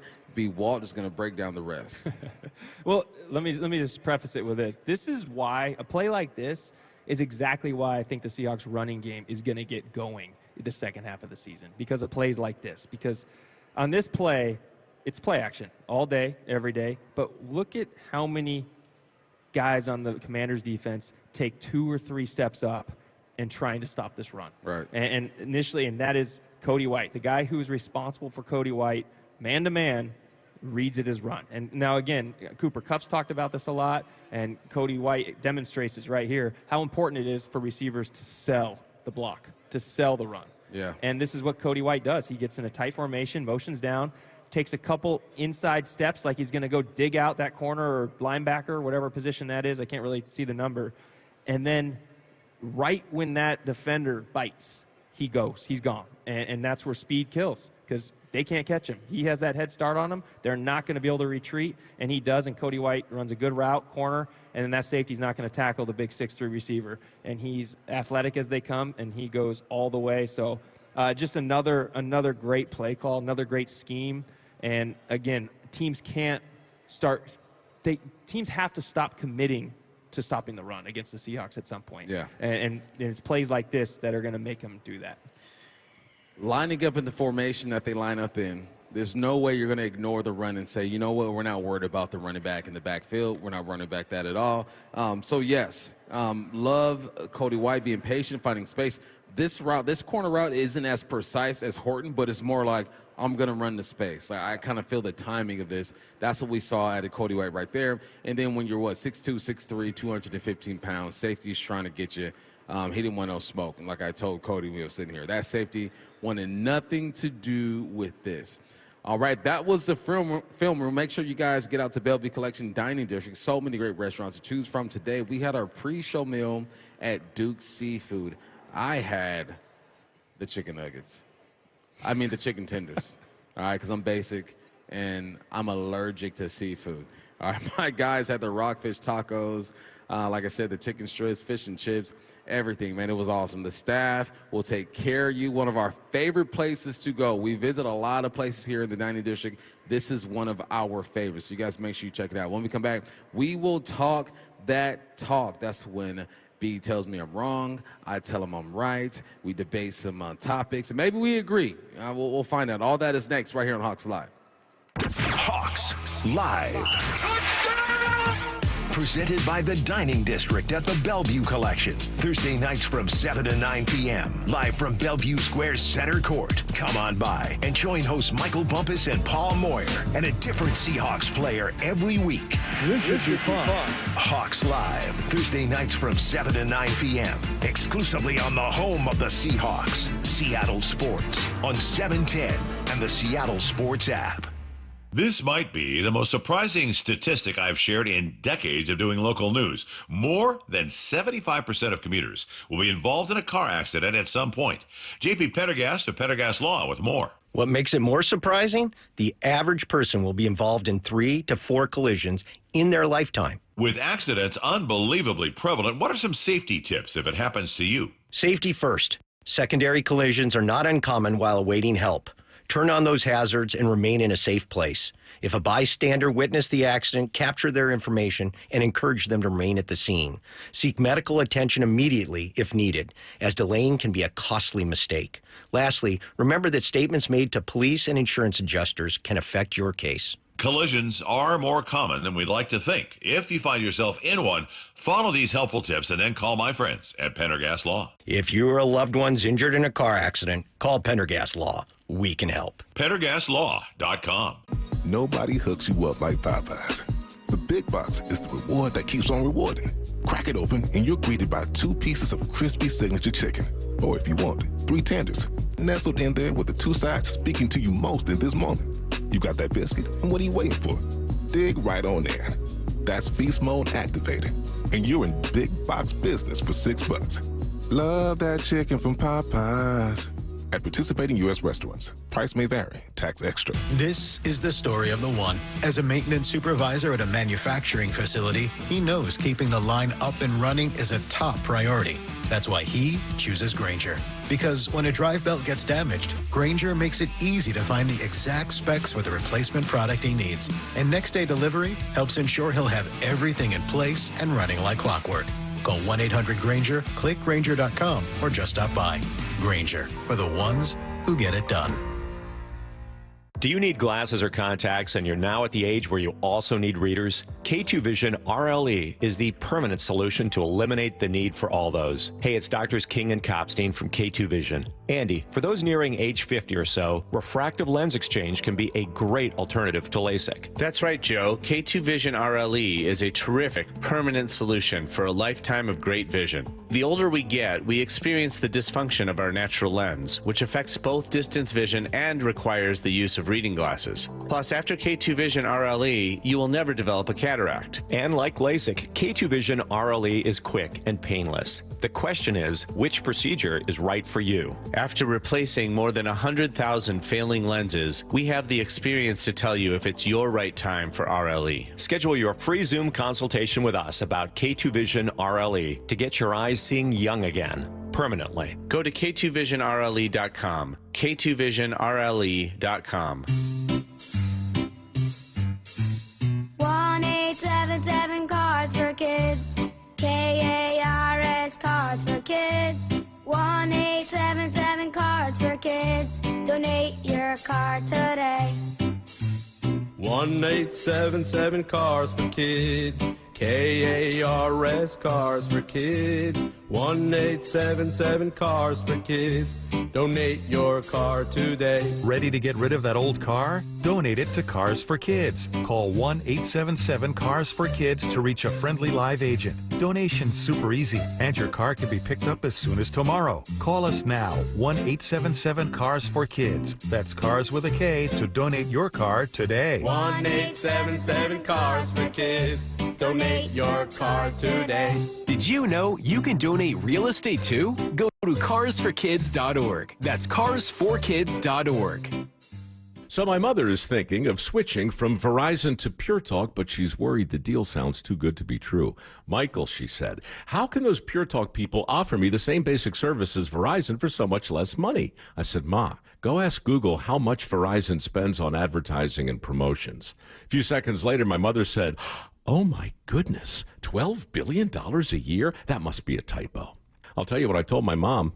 It's not a typo. Verizon spends $12 billion a year on advertising and promotions, and their customers are paying for it. Well, Pure Talk doesn't spend that kind of money on commercials. Trust me, I would know. That's why they can offer you and my mother unlimited talk, text, and plenty of data on a crazy fast 5G network for just $25 a month. And if you're a business owner, you could really save a fortune.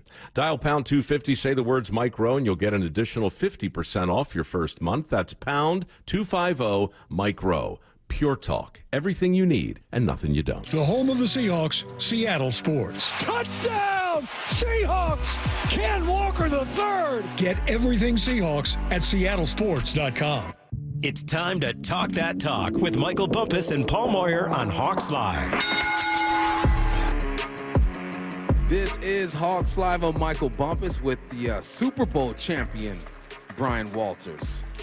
I didn't even sniff the playoffs. My man went to the Super Bowl and won that thing. What'd that feel like? That was good? It definitely felt better than losing it the next year. That's for sure.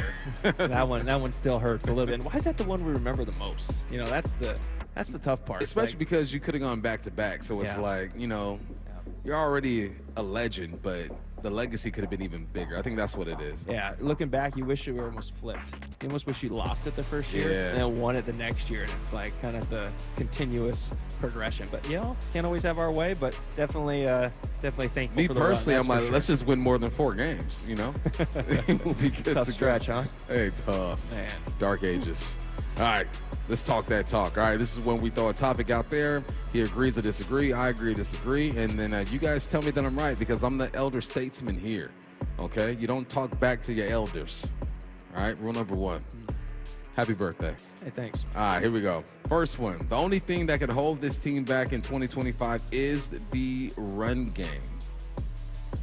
You know, I think a lot of people out there want this run game to go, need it to be better. But just for the reasons that we just saw on film, when we broke down the tape and we see how this pass game is all set up because they're committed to this run game, I am going to say no. It does not rely. The run game, the way it is not going to hold the team back because I think they're committed enough to it that it's opening up so many other things. And so I'm just going to give it a no. I think it's going to continue to get better. I really do think it's going to get better. But I don't think it's going to be holding them back because so far, I mean, it's been, for how bad, and I put air quotes, like it hasn't been all that bad, that has been for a lot of people out there. I mean, this team's 5-2 and one of the best offenses in the league, so I'm okay with it. They're 5-2, one of the best offenses, 6-2. Sorry, 6-2. Hey, it's tough out here in the NFC West. All right, you got me believing the way you're saying. But the reason why I'm going to agree with this because what else do they need to do? Pass game is on point. Defense is on point. You're sacking the quarterback. You're getting pressure. The one thing we haven't seen is the run game do their thing. So what if you go up against a team to where, you know what? Pass game is on lock. They're forcing you to run the football, and you're not able to do it.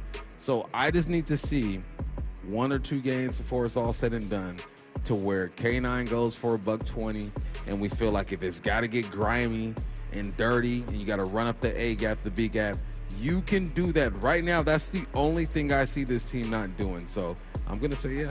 Well, I would say that if a team steps up and stops the pass game, then it was the pass game that held you back in the long run. Really? Yeah, that's what I would say. So the pass game gets held back. The run game gets held back. You're going to say it's the pass game. Yeah, absolutely. Got to be able to run the ball, especially too. with how good it's been. And All you're right. Playing, you know. Anyway. All right. That didn't surprise me that you go into the pass game. You know, going. I'm gonna. This is gonna go directly to the pass game. All right. JSN will continue his streak of 100-yard games on Sunday. His lowest output this season was against Arizona, 4 catches, 79 yards. All right. Well, this pass defense is not great. You got the personnel.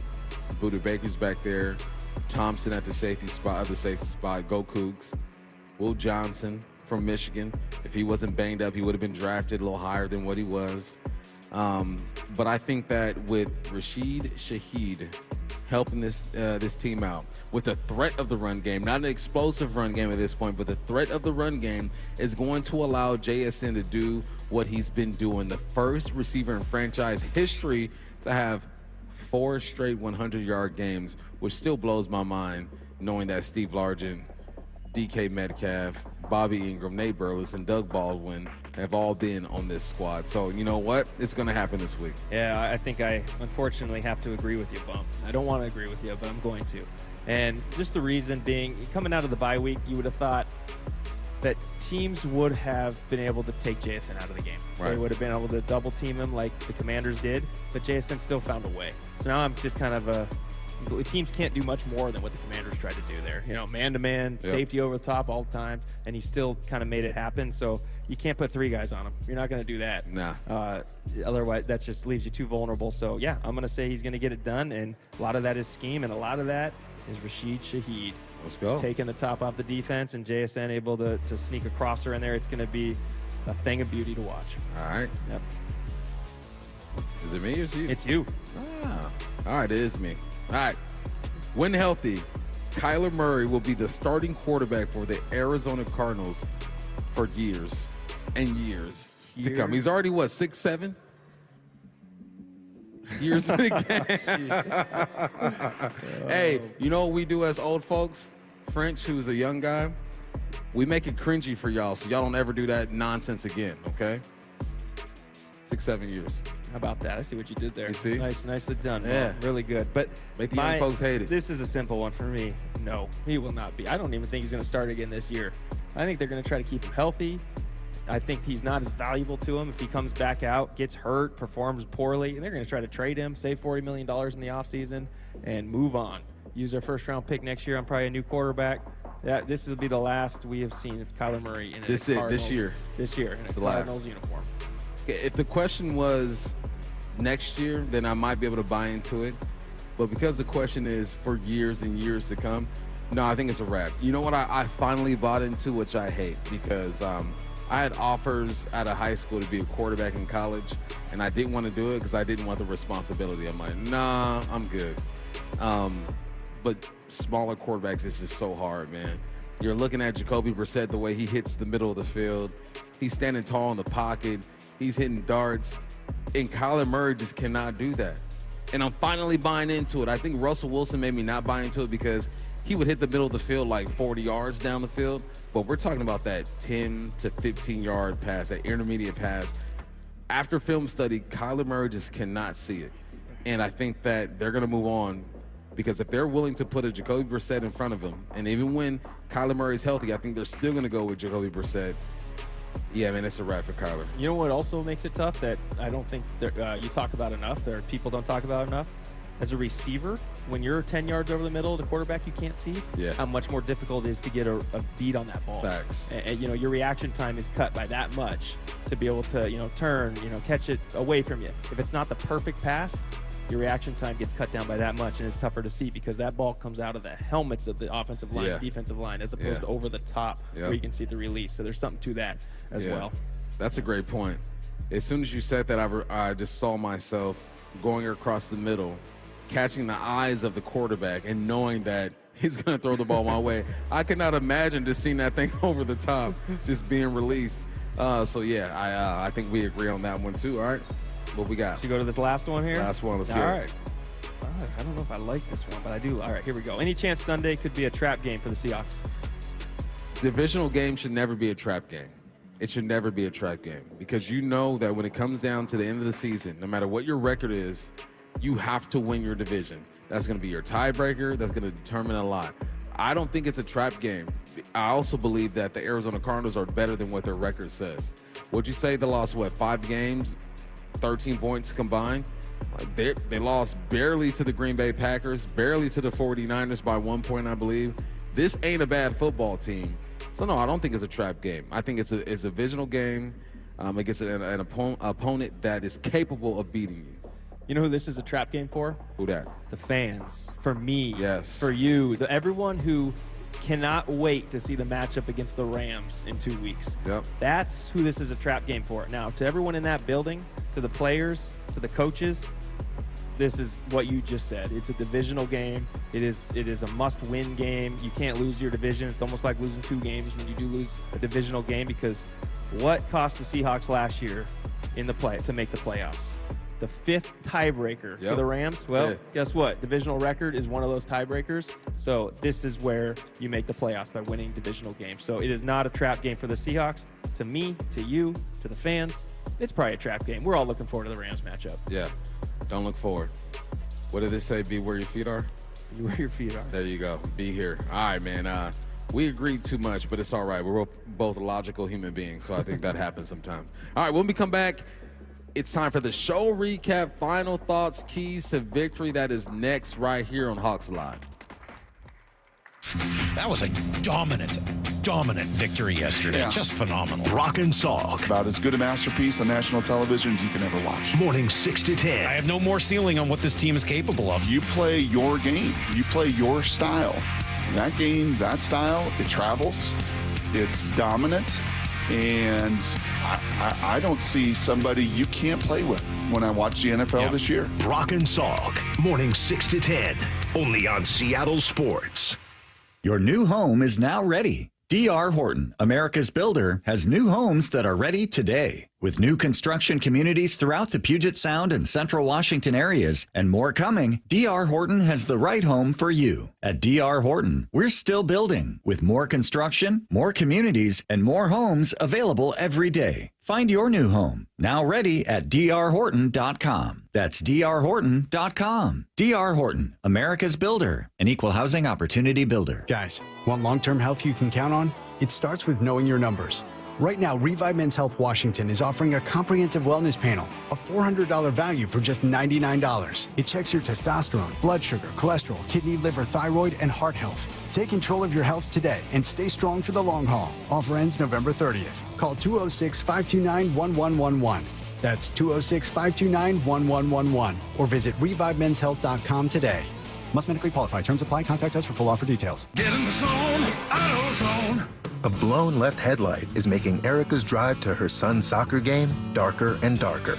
So she goes to AutoZone. Welcome to AutoZone. What are you working on today? Where a friendly AutoZoner finds her 2 new bulbs. These lights have the most clarity. And helps her get back on the road so she can brighten her drive and the cheering section. All right, all right. See clearer and drive safer with new lights. No hassles, just help. Get in the zone, AutoZone. Restrictions apply. Wesley Financial Group is not a law firm, and Chuck McDowell, definitely not an attorney. This is Chuck. If someone talked you into buying something really silly and you want to get out of that silly little thing, my advice, get the facts. Call me and I'll send you our timeshare exit kit absolutely free. Inside, you'll learn how timeshare works and all your options for cancellation. Call Wesley now for your free exit info kit. 800-329-2121. That's 800-329-2121. Hey, it's Tim Hunter, former Seattle radio goofball here with 2 words that aren't funny. Prostate cancer. Get your annual checkup. Keep an eye on that PSA number. And if you hear those 2 words like I did, talk to the folks at Swedish Cyberknife. 5 treatments, minimally invasive and technologically advanced over the other options. If you were a friend, and I consider you one, I'd highly recommend Swedish Cyberknife. We are so lucky to have them right here in town. Do your research, but definitely visit swedish.org/cyberknifeprostate. Dave Wyman here, and we've been fortunate to hear from 2 Swedish Cyberknife patients this year, Andy Ryder and Tim Hunter. Both heard about Cyberknife from our radio ads and completed successful treatment, raving about their experiences. Tim was impressed that treatment only took 5 days. Andy hosted a large international delegation the week after his treatment. If you, a friend, or a family member is diagnosed with prostate cancer, consider treatment with Swedish Cyberknife here in Seattle. Go to swedish.org/cyberknifeprostate. Your old furnace ain't nice, and your toes are like ice. DayandNight.net. This month, Day and Night gives you a free furnace with the installation of an AC or heat pump.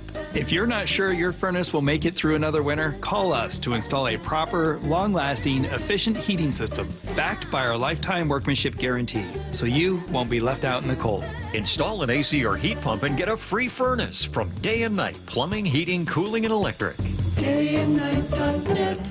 Back to more of Hawks Live, presented by the Dining District at the Bellevue Collection. Broadcasting live from Bellevue Square Center Court, here's your host, Michael Bumpus. Along with Brian Walters, I'm Michael Bumpus. This is Hawks Live, presented by the Dining District at the Bellevue Collection. Tom might be the luckiest guy I've met in my 10 years covering this team. My man won dinner at Duke's. He won the tickets. So this is what I know you're doing Sunday, Tom. You're going to Duke's.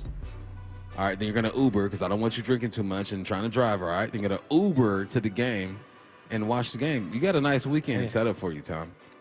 Got a nice weekend set up for you. All because he showed up to Hawks Live. And his kids live in Monroe, where I live, so it was destiny. Nice. It was destiny. All right, man. How do they get this thing done this weekend, B? How do they get it done? Let me tell you. Let me tell you how they get it done. You tell them, actually. Well, first off, this Cardinals team is a lot different than the Cardinals team that we saw week 4. That's for sure. And it starts with Jacoby Brissett. I think this offense is completely different. And the thing that scared you with Kyler Murray was his ability to extend plays and scramble. And he showed that back week 4. Was it week 4? I think I'm saying that right. So, it was yeah. week 4. And he showed that. I think he broke a couple little scrambles, maybe a 20-yarder if I remember. I think he scrambled for 40-some yards. Brissett's different. Brissett he will run an offense. He will be on schedule. And I go back last week watching their game. I mean, just the perfect timing route to Trey McBride in the end zone. Right. I mean, before Trey McBride was even turning, that ball's in the air. And Trey McBride was able to turn out, a little out route, catch it. So the challenge is now totally readjusting everything you've done week 4, your game plan, how you faced them, and then now taking it to a guy like Jacoby Brissett. Now, don't get me wrong. Jacoby Brissett's not an all-pro,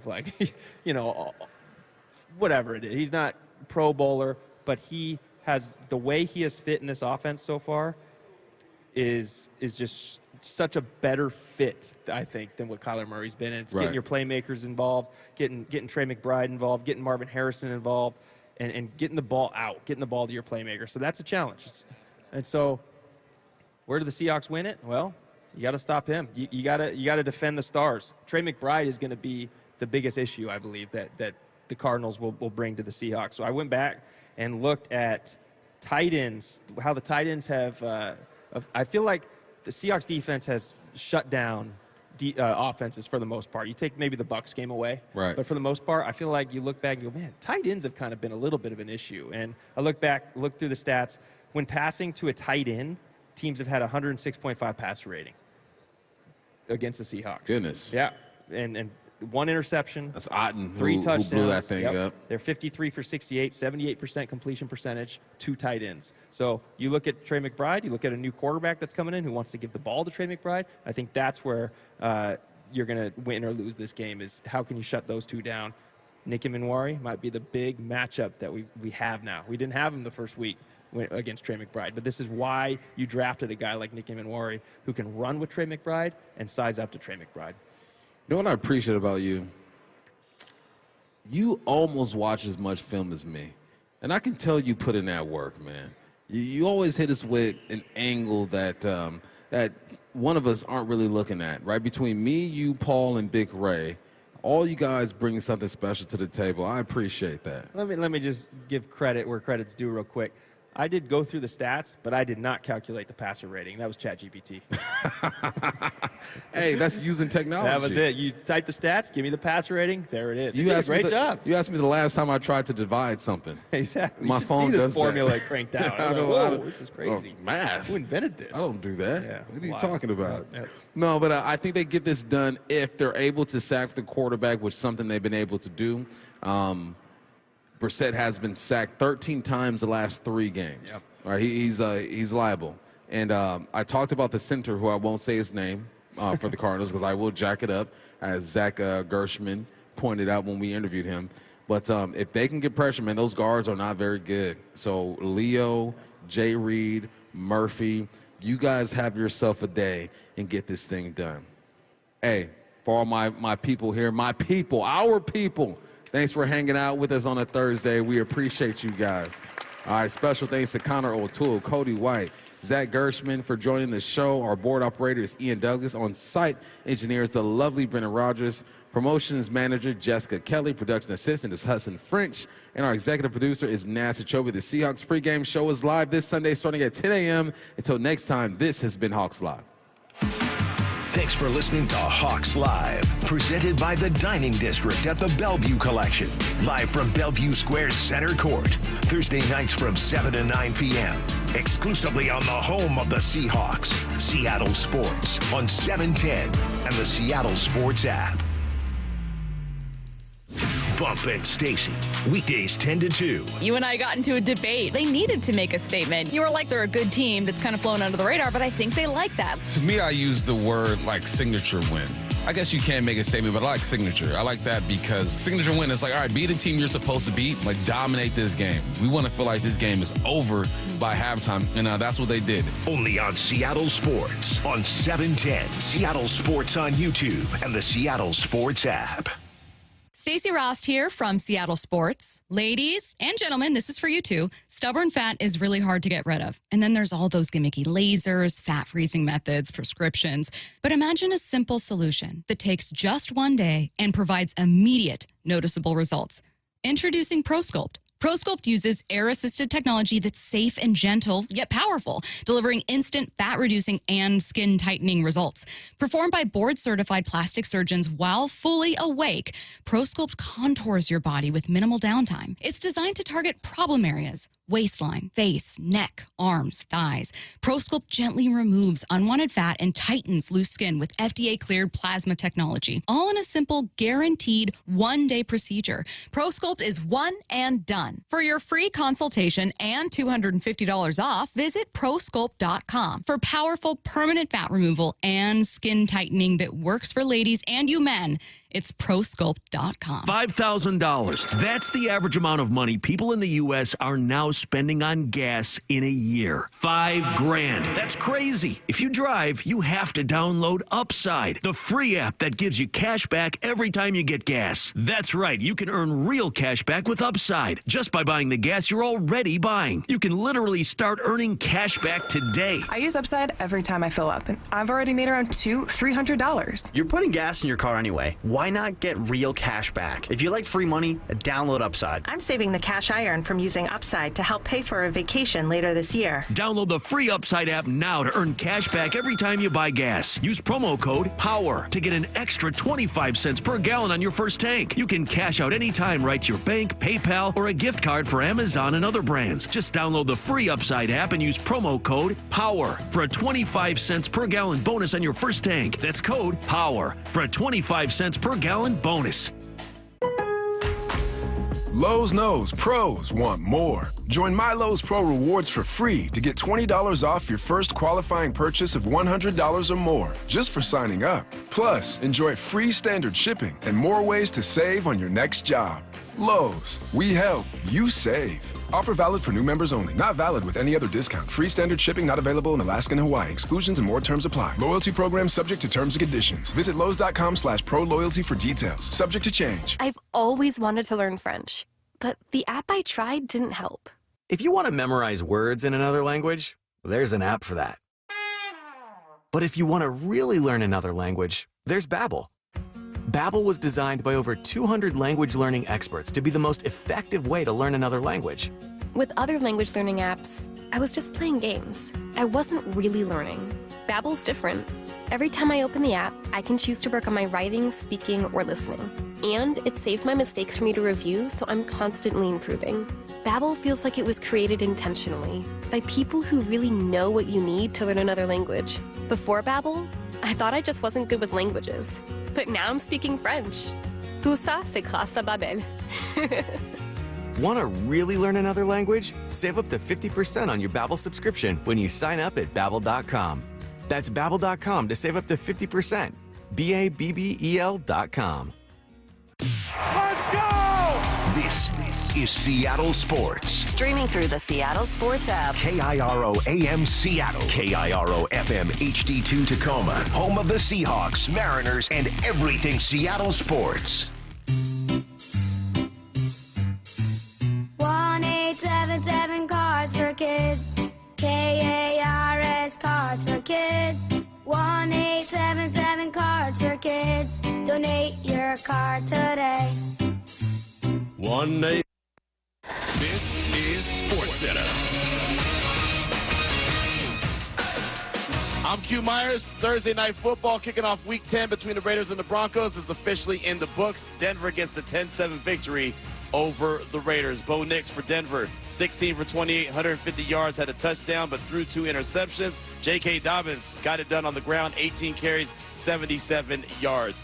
For the Raiders, Geno Smith, 16 for 26, 143 yards and a pick. And also Ashton Jeanty, 19 carries, 60 yards and a touchdown. Again, the Broncos win 10-7. Former NFL star wide receiver Antonio Brown, he was arrested on attempted murder charge stemming from a shooting after a celebrity boxing event in Miami. A Miami police spokesman said Brown was taken into custody by U.S. Marshals in Dubai in the UAE. He was then flown to Essex County in New Jersey. In the NBA, former NBA player and assistant coach Damon Jones pled not guilty Thursday to charges that he profited from rigged poker games and provided sports bettors with non-public information about injuries to star LeBron James and Anthony Davis. One game in the association this evening, the Suns, they defeated the Clippers 115-102. Devin Booker had 24 points for Phoenix. For more scores and analysis, make sure to check out ESPN.com and the all-new ESPN app. Coming up, more Game Night with Emmett Golden and me, Q Myers, here on ESPN Radio. Coming up on the Friday edition of Unsportsmanlike with Chris Canty, Michelle Smallman, and me, Evan Cohen, the Denver Broncos get a huge divisional win over the Raiders and now sit at 8-2. So is the number 1 seed in the AFC on the table for them? It's Unsportsmanlike, 6 a.m. Eastern, right here on ESPN Radio, ESPN2, and ESPNU.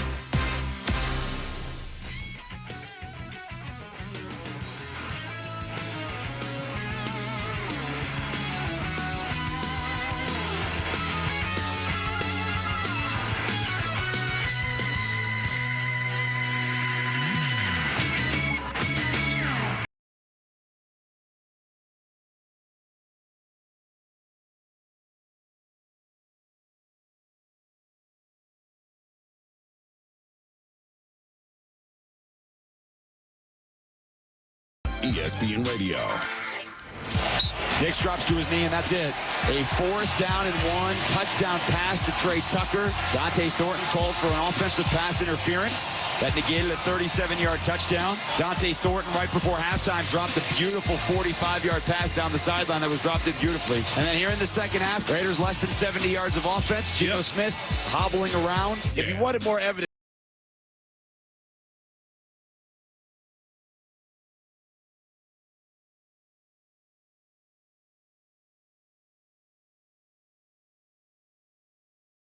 This is Game Night with Q Myers on ESPN Radio.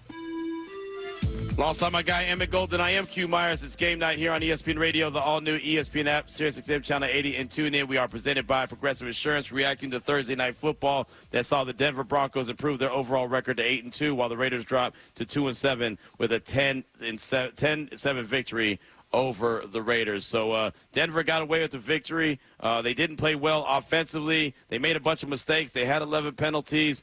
They missed a field goal. They did everything they could to lose the game, but they found a way to win. And I'll say this, for the Denver defense, and this is something they've done consistently all season. Emmett, you said it earlier, 6 sacks on the night. They're up to 46 sacks on the season. Through 10 games, 46 sacks. You do the math. That's the most by any team through 10 games in the season since the 1989 Vikings, who have 50 through 10 games.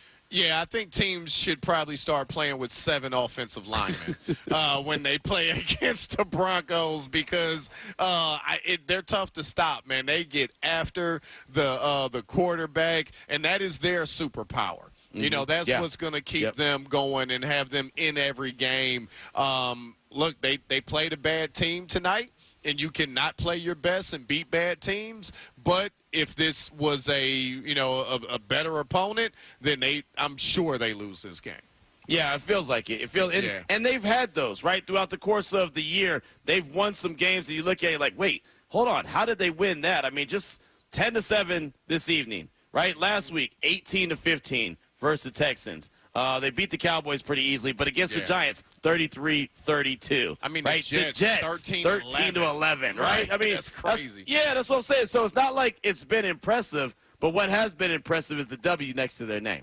Yeah, and that's all that matters. Yep. That is all that matters is what you do, to win the game. Because there are no there's only 3 columns: win, losses, and ties. Right. There's no ugly win column. That you don't get a full, love for. You don't get a full credit for a win. No, a win is a win is a win.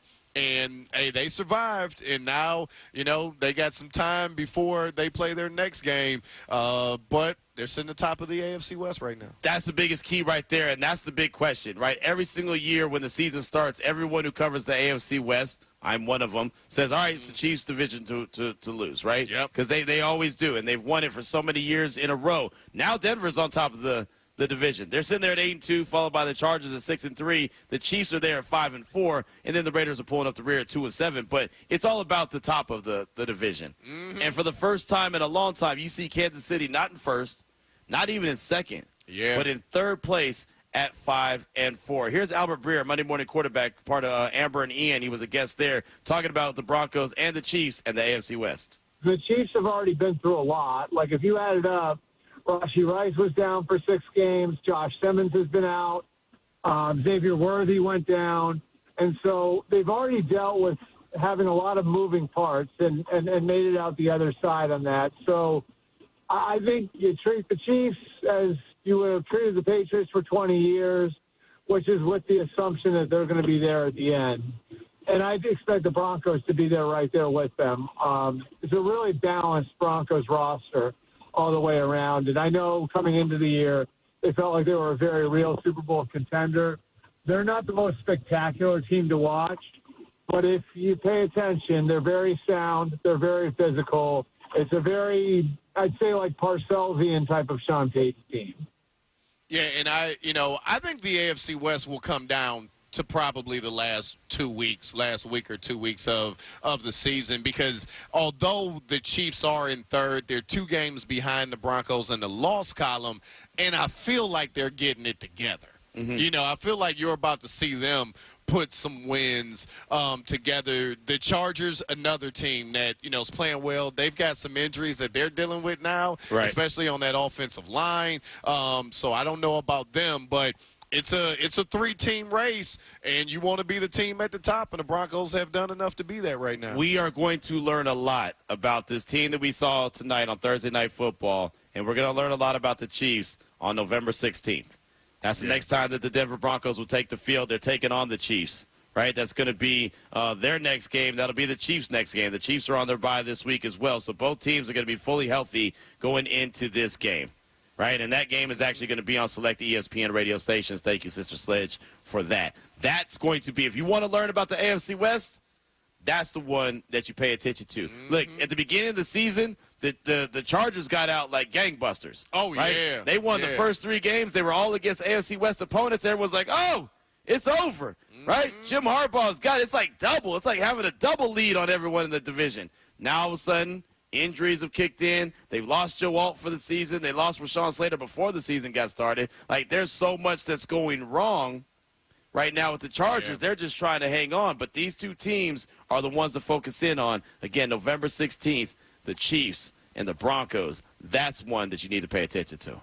Yeah, they've been the Chargers 3-3 in their last, 6. So, yeah, man, some good football still to come in the NFL. Not good football tonight.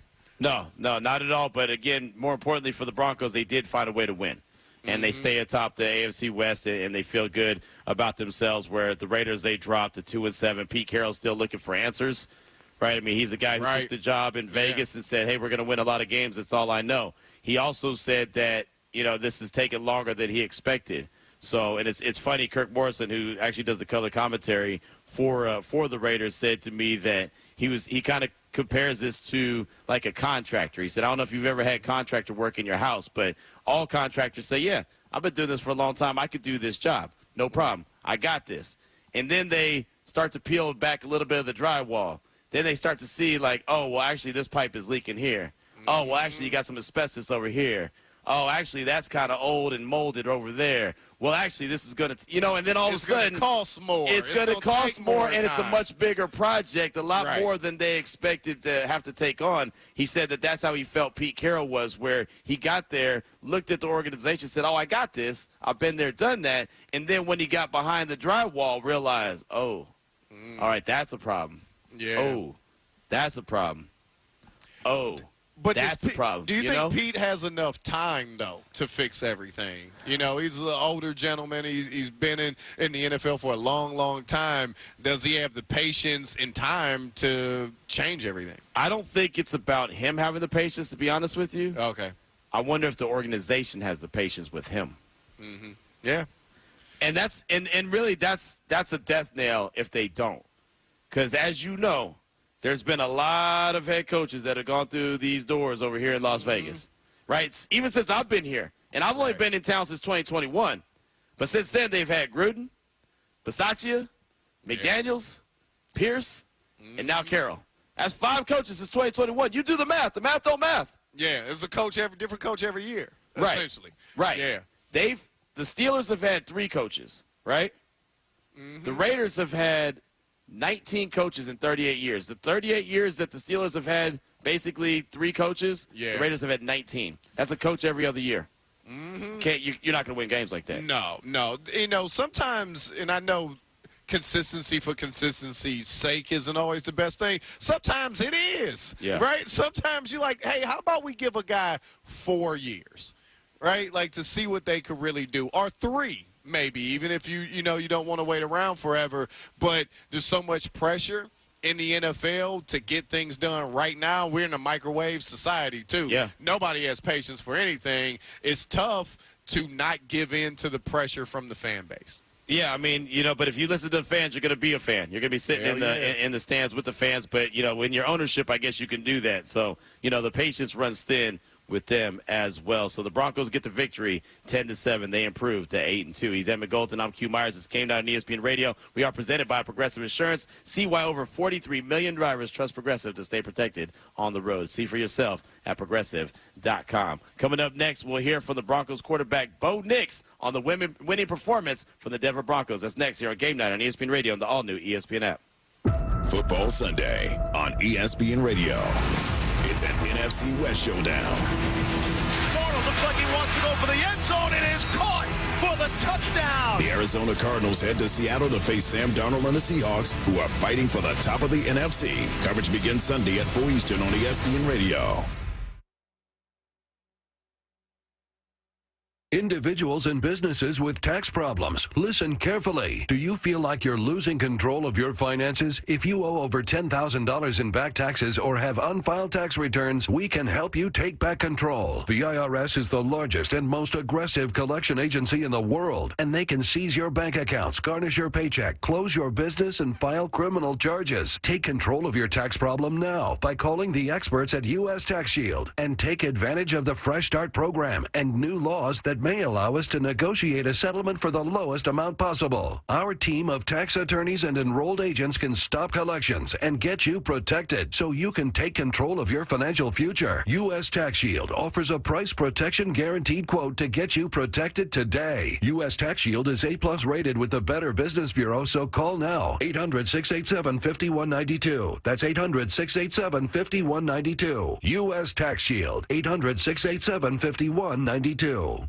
Seattle Sports. Hey, it's Doctors King and Kopstein from K2 Vision. If you're at the stage where you need readers, whether you've had LASIK or not, it may be time to consider K2 Vision RLE. I tell my King LASIK patients, laser vision correction won't solve the eventual need for reading glasses due to an aging, dysfunctional lens. But K2 Vision RLE will. It's not a question of if your lens becomes dysfunctional, it's when. At that point, you'll need reading glasses and could benefit from refractive lens exchange, a permanent solution to distance, intermediate, and near vision problems. In other words, no glasses, no contacts, and no readers. And no cataracts. Exactly. After K2 Vision RLE, you will never develop a cataract. K2 Vision RLE is quick and painless. And because we've performed over 100,000 procedures and followed the outcomes, we have the experience to know if RLE is right for you. Schedule your free Zoom consultation today at K2VisionRLE.com, and let's get your vision feeling young again, permanently. Go to K2VisionRLE.com. Tired of uneven heating, noisy systems, and high energy bills? The Quilt Ductless Heat Pump from Home Comfort Alliance gives you room-by-room control and serious savings with every system, and every system qualifies for max tax credits. Call the Comfort People at HomeComfortAlliance.com.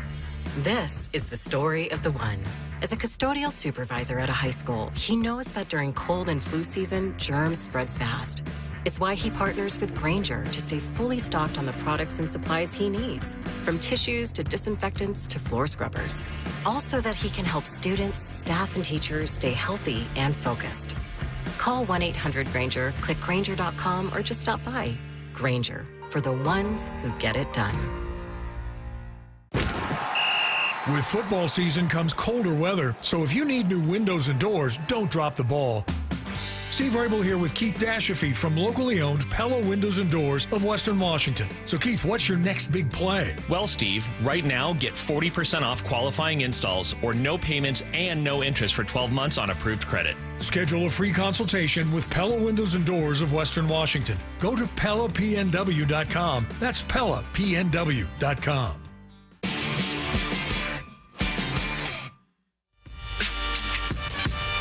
Empty set, 3 to the right, 2 to the left. Nix drops back, throws the ball to the end zone. The pass is caught, and that is a Denver touchdown. Troy Franklin with the catch at the goal line, and he had Eric Stokes on his back. Stokes made the tackle, but Franklin had the ball and a touchdown. That's Oregon to Oregon right there. Bo Nix to Troy Franklin. That was his college teammate. That was the one touchdown pass that the Denver quarterback had. 850 KOA on the call there. It is game night on ESPN Radio, the ESPN app, SiriusXM Channel 80, and tune in. We are presented by Progressive Insurance. The Denver Broncos get the victory 10-7, improved to 8-2 overall, while the Raiders dropped to 2-7 Thursday night football. So it wasn't a fantastic night for Bo Nix. I mean, I guess Emmett, he did just enough to get it done. 16 for 28, touchdown. He had 2 picks. They weren't even really close. One was a tip ball, and the Raiders came up with it. Another one was just a complete overthrow. It wasn't even close to his wide receiver. It just seemed like, as we went through the exercise earlier in this show of the top teams in the league, what's going to slow them down and what's going to stop them. We didn't do one for Denver because obviously we're talking about them throughout the course of the night. Mm-hmm. Their offense and their inconsistencies at the quarterback play is going to be what stops them from being that successful team making a Super Bowl run.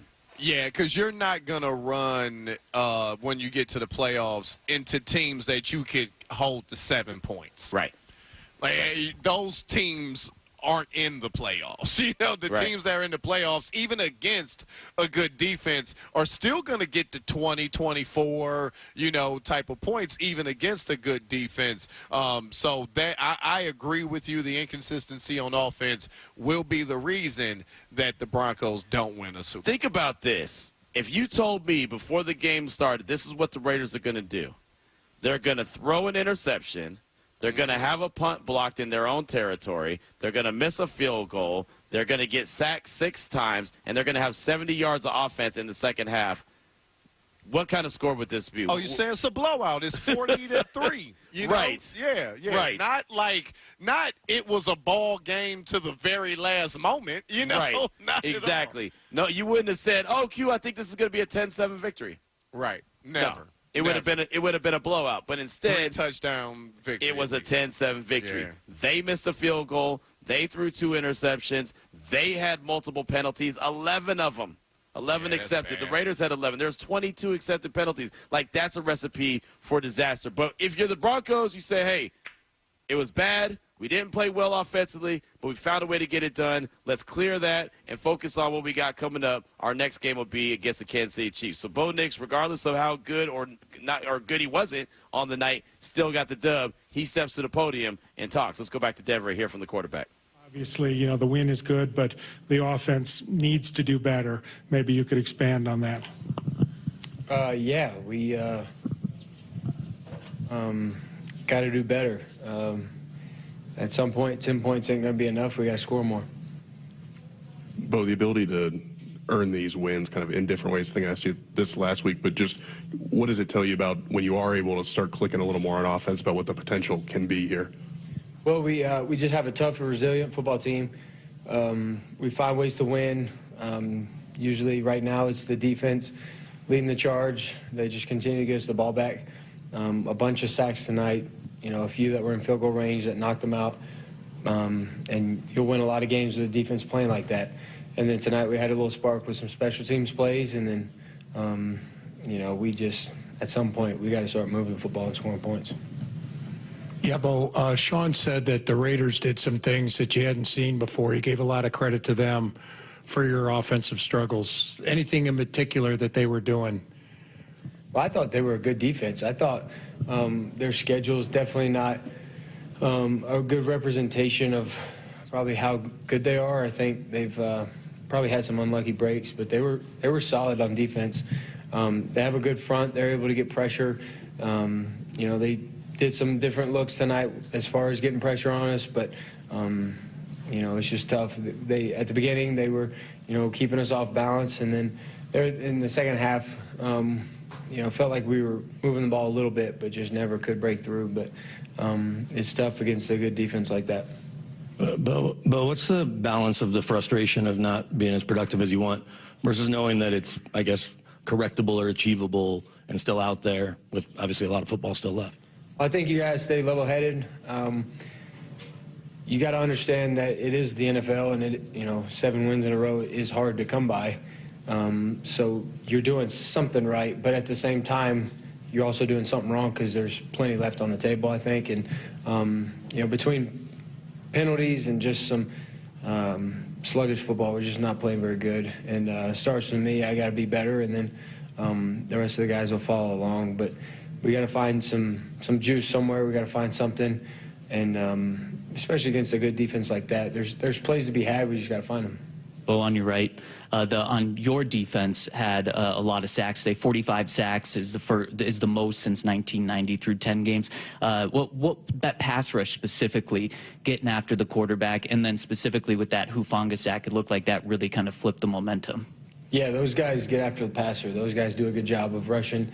They stay in their lanes. It's kind of rushing by committee. You never know who's going to get a sack. There's plenty of guys up there that have good moves, have good pass rush, and can get to the quarterback. And I think they just do a good job of getting to 3rd and long, and when a defense is about to pass it, and they're able to tee off a little bit. But they just do a good job. They get after it. They all of them, whether it's 4 or 5 guys up front rushing or whether it's somebody from the back end that rushes, they do a good job getting the quarterback. They find the ball, and they're playing it really well. And, they provide us with a lot of energy, and, the sideline's always upbeat, and, we just got to literally move on. Yeah, Bo, you've getting the full gamut of Broncos country.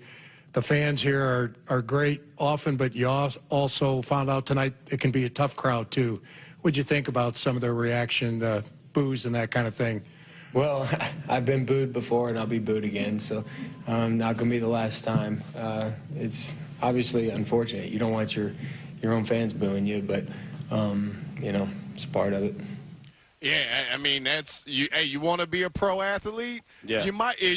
It's real simple. You can guarantee that you never booed, never play poorly, right?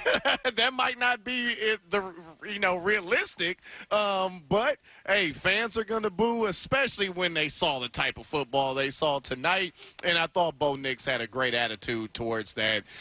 It's just part of it. Fans pay money to be entertained, and if they're not entertained, they're probably gonna boo. Right. I mean, it wasn't a very good performance. And honestly, some of the fans that were booing are probably booing the game. Not just the Broncos, but I know they were booing when the Broncos were on offense, and, you didn't see a lot there. I mean, look, Bo Nix only threw for 150 yards. He had 2 picks. The running game ran for less than 100 yards. They had penalty on top of penalty. They had a missed field goal. I mean, they weren't without issues. There was 15 drives combined, Emmett, that went without a first down.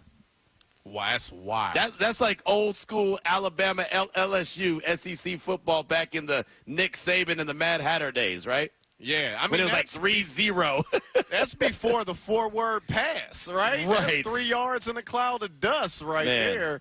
Yeah, we're not used to seeing football like this because of all the changes, the rules, how great the athletes are now.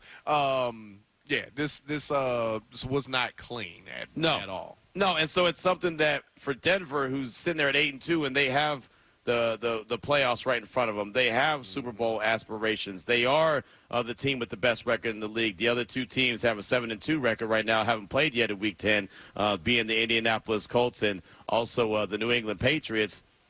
They have to know that this has got to be better.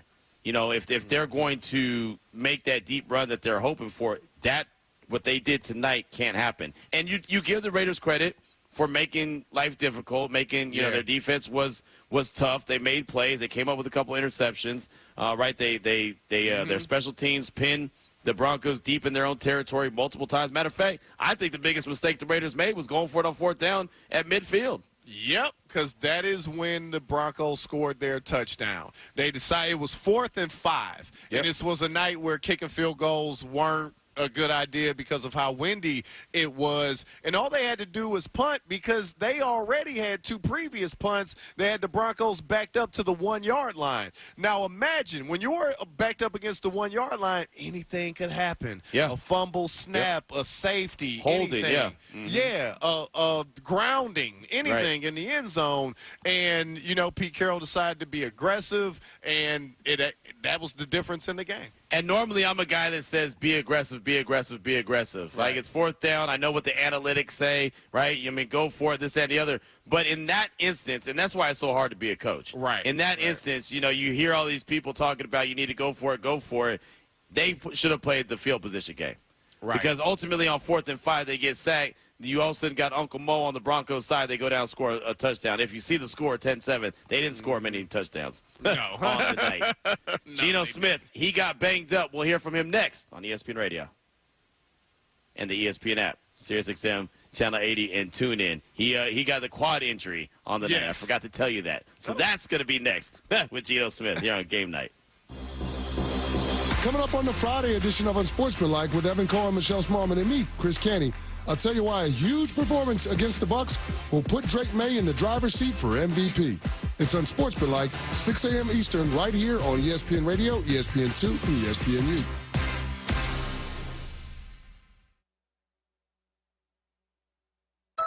That's the ease at which you get information. You want it, you get it. Like that. Ask your phone. Group chat. Smartphone. You're always connected and informed in real time. No waiting. So if you're diabetic and still using finger sticks to read your blood sugar, what are you waiting for? Knowing your blood sugar levels instantly is important for managing diabetes. Call US Med at 888-665-0696.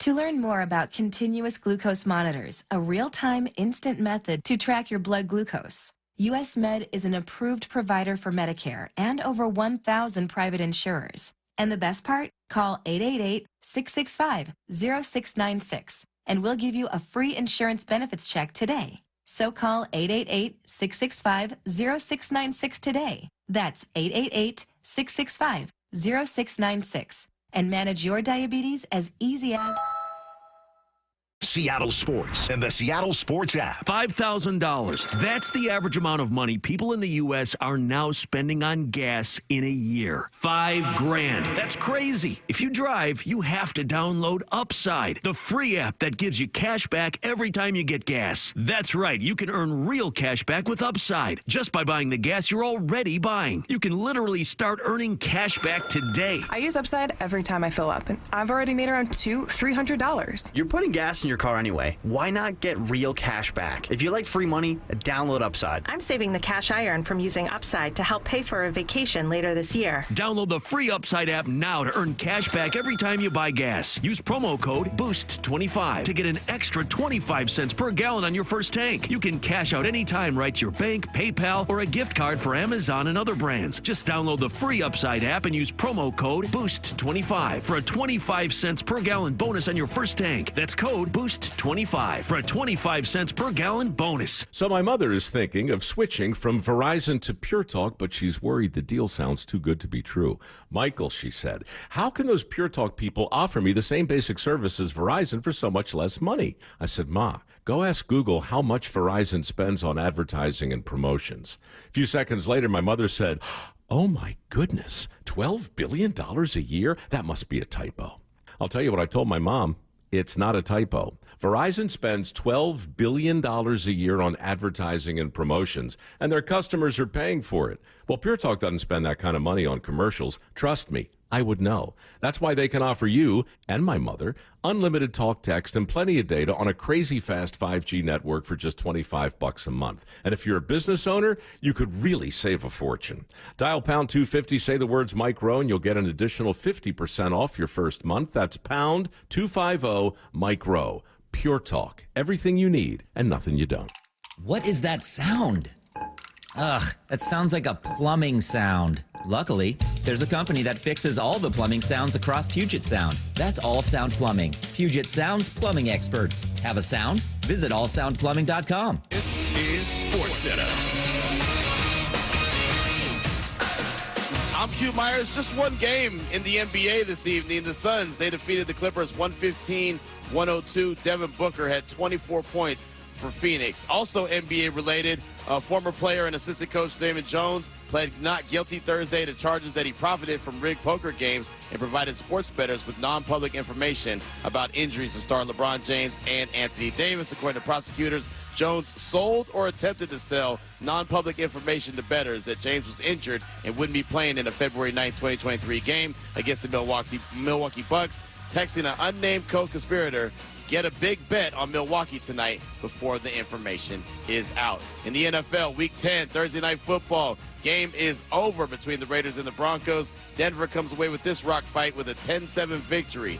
22 total accepted penalties on the night, 15 combined drives without a first down. And in Major League Baseball, the Rockies are finalizing a deal to hire Paul D. Podesta to run their baseball operations department, sources told ESPN, turning to the longtime executive to overhaul a stagnant organization coming off a 119-loss season. If that name D. Podesta sounds familiar, that's because he is returning to baseball. He was a key figure in Moneyball, the era with the Oakland A's, and also he ran the LA Dodgers. For more scores and analysis, make sure you check out ESPN.com and the all-new ESPN app. More game night coming up with Emmett Golden and me, Q Myers, here on ESPN Radio.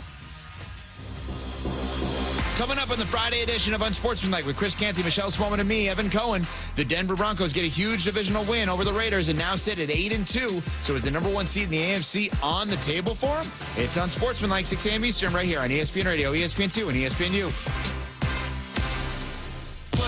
It's like ABC if hip-hop didn't pay out. Geno Smith with a play fake, settles, trying to get downfield, tripped up, falls forward. It's not a sack. Nick Bonito, because Geno on the bootleg tried to take off, got a half yard, so it's not the Broncos' sixth sack of the game. And Geno's down. Yeah, he is. And Kenny Can't Pickett, get back up. Yep, Kenny Pickett is walking out now. Nick Bonito got his right knee, and then Malcolm Roach fell on top of Geno when he was on the turf. And the training staff is out there to look at the veteran.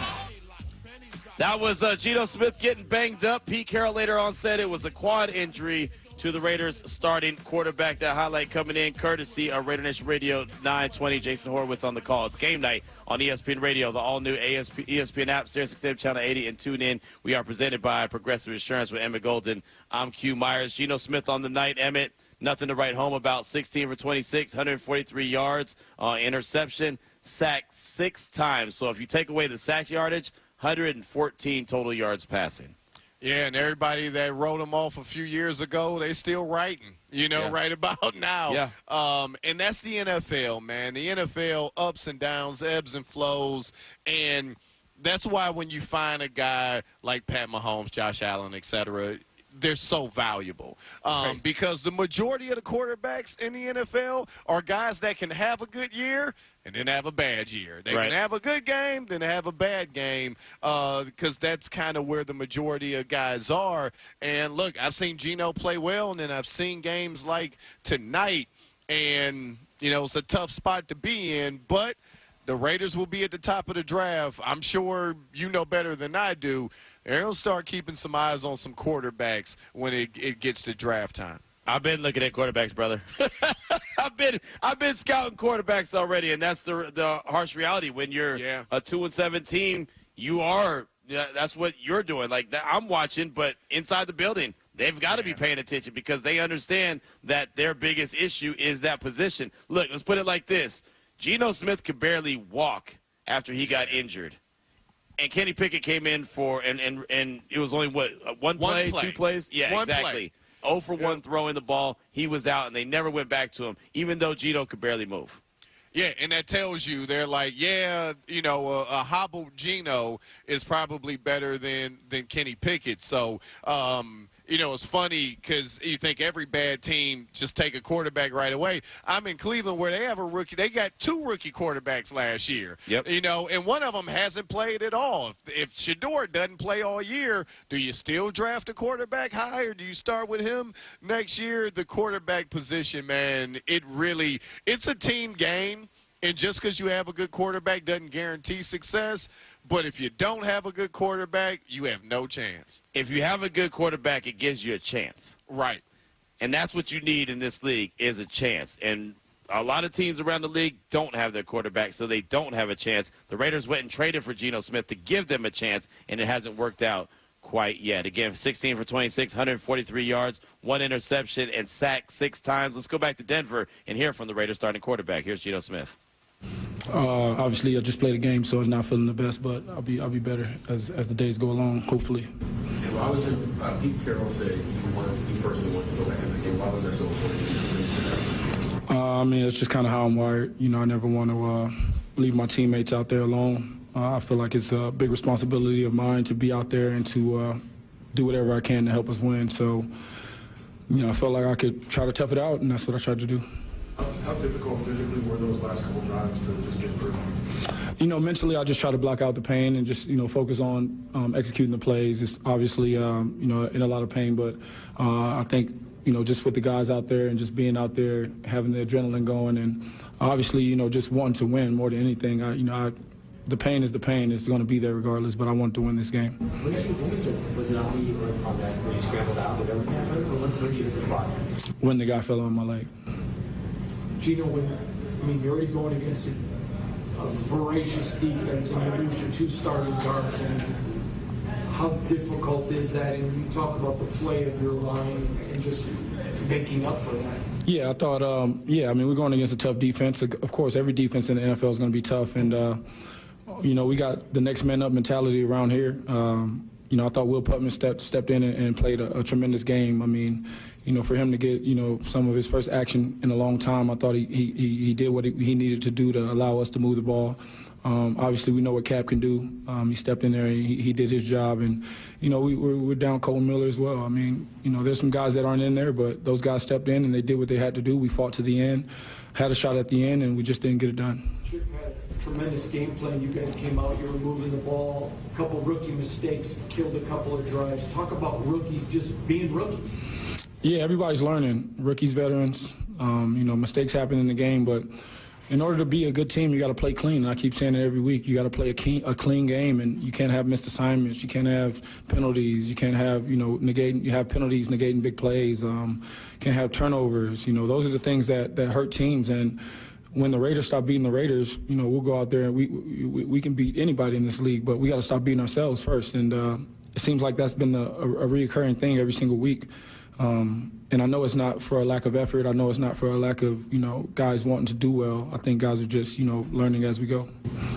Geno, this obviously has not been the season you or anyone in that locker room expected. How are you internalizing just like how things have been so far? You know, the way I see life, man, like I always say this, man, God will never put anything on me that I can't handle. And I believe that, again, this team, man, like it's usually darkest before dawn. We're gonna rise, man. We're gonna rise. It hurts. It sucks. I mean, I give my all to this game, everything that I can do to win. You know, trying to figure it out, but we'll figure it out. Like Brock only had 1 catch. Was there something different going defensively that kind of like took you away from the primary guy? Yeah, I mean, there's heavy emphasis on Brock. Obviously, when you go out there last week and have 3 touchdowns and have the performance he had, you know, guys are going to see that on film and do whatever they can to stop him. You know, but we still got to find ways to get him the ball. We got to move him around and just put him in position where he can just go one-on-one. But teams are going to double him. They had a plan for him, and other guys had an opportunity to step up, and that's what they did. Yeah, it's darkest before dawn, and, you know, my man start going to the cliches. Every cliche you could think of. And I get it. Sometimes that's all you can say. Like, what else? You're up there and you have to answer questions. Right. You know you don't feel like answering those questions. You played bad. Your team lost. So I get it. Sometimes you got to pull out the cliche Rolodex, which is what we definitely just heard from Geno there. But I'm sure this is a game they're going to want to forget as fast as they can. You can't just get Brock the ball one time. That's crazy. You can't. Yes, They targeted him 3 times, but he can't walk away from the game with only 1 catch for 31 yards. You can't only target him 3 times. Facts. You know, like you need to force feed him 12, 13, 14 times. Look, if you force feed Brock and there happens to be a pick, no one's going to like it, but you're not going to get that mad because you're trying to get your playmakers the ball. And on the other hand, Tyler Lockett just acquired 6 targets on the night with 5 catches for 44 yards. Brock had 31 yards on 1 catch. You see what I'm saying? Like, there's a big difference. He got the ball once and got 31 yards. Lockett got the ball 5 times and got 44 yards. Not a lot of yak right there for Tyler Lockett. So you've got to find a way to get the ball to your playmakers' hands. And Q, it was in the first quarter. Facts. Think about that. You got your best playmaker 1 touch in the first quarter and didn't get him the ball again. You did try to run a jet sweep with him. Yeah, I don't know. I didn't know what that was about. I didn't know what that was about. I'm not the smartest dude in the world, but Brock Bowers running a jet sweep is not going to be what's going to keep me up at night. You know what I mean? Yeah. It's not going to keep me up at night. Now, Trey Tucker has got speed. Okay. Dante Thornton Jr. has got a lot of speed. Okay. Yeah. Others, maybe. At Brock, best, nah. At best, he's picking up a first down. Right. At best. Right. You know he's what not I'm taking saying? it to the house. No, God, no. No. No. Not at all. Well, it was a night. Hey, he did get -4 yards on that play, so there's that. There's that. Yeah.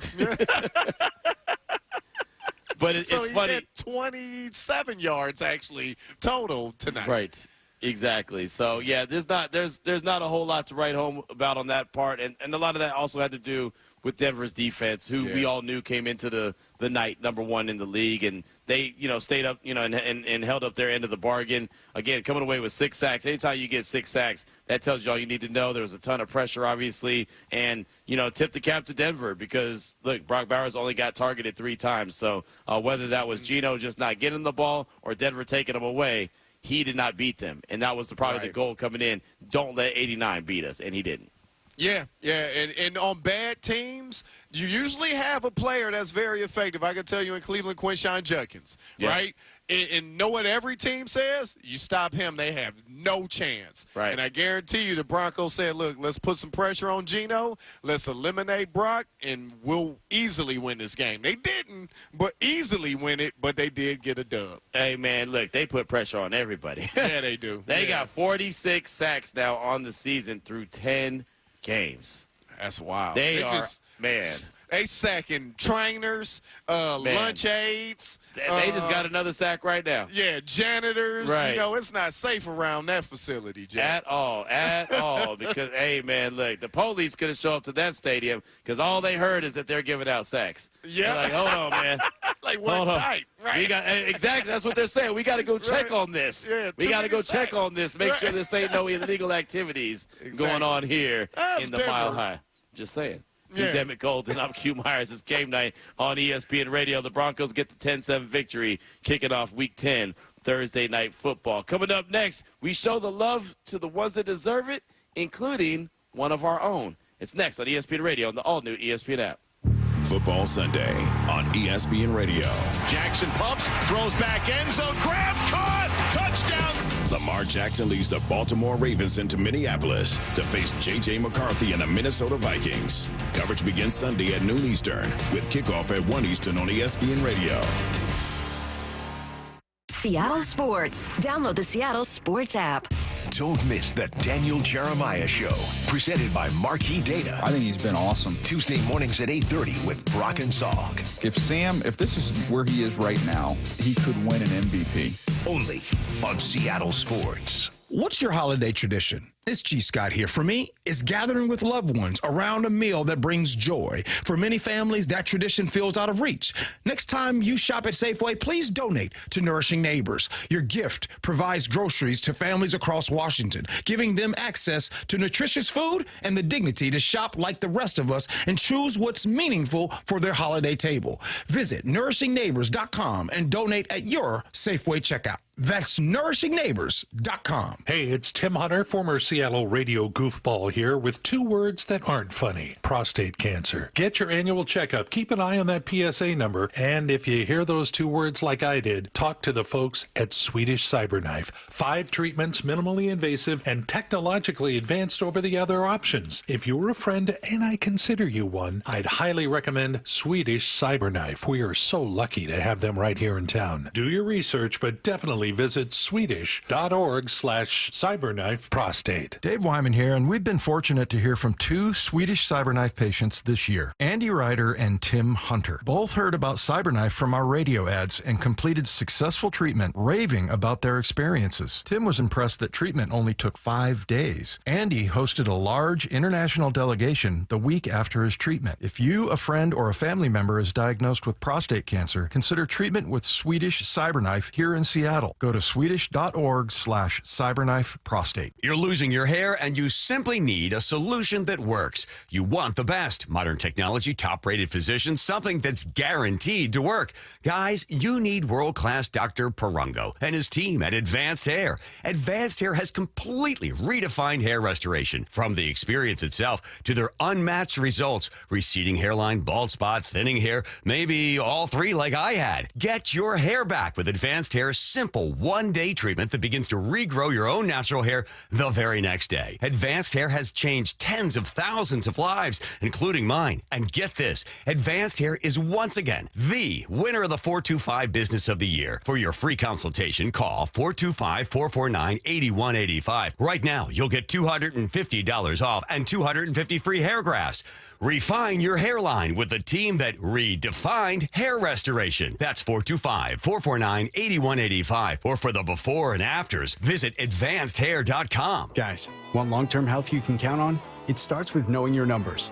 Right now, Revive Men's Health Washington is offering a comprehensive wellness panel, a $400 value for just $99. It checks your testosterone, blood sugar, cholesterol, kidney, liver, thyroid, and heart health. Take control of your health today and stay strong for the long haul. Offer ends November 30th. Call 206-529-1111. That's 206-529-1111. Or visit ReviveMen'sHealth.com today.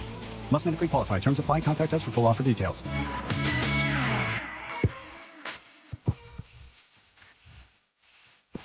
Alongside my guy, Emmett Goldman, I'm Q Myers. It's Game Night on ESPN Radio, the all-new ESPN app, SiriusXM Channel 80, and tune in. We are presented by Progressive Insurance. And, Emmett, you know the funny thing about this game, Thursday Night Football, Broncos 10, Raiders 7.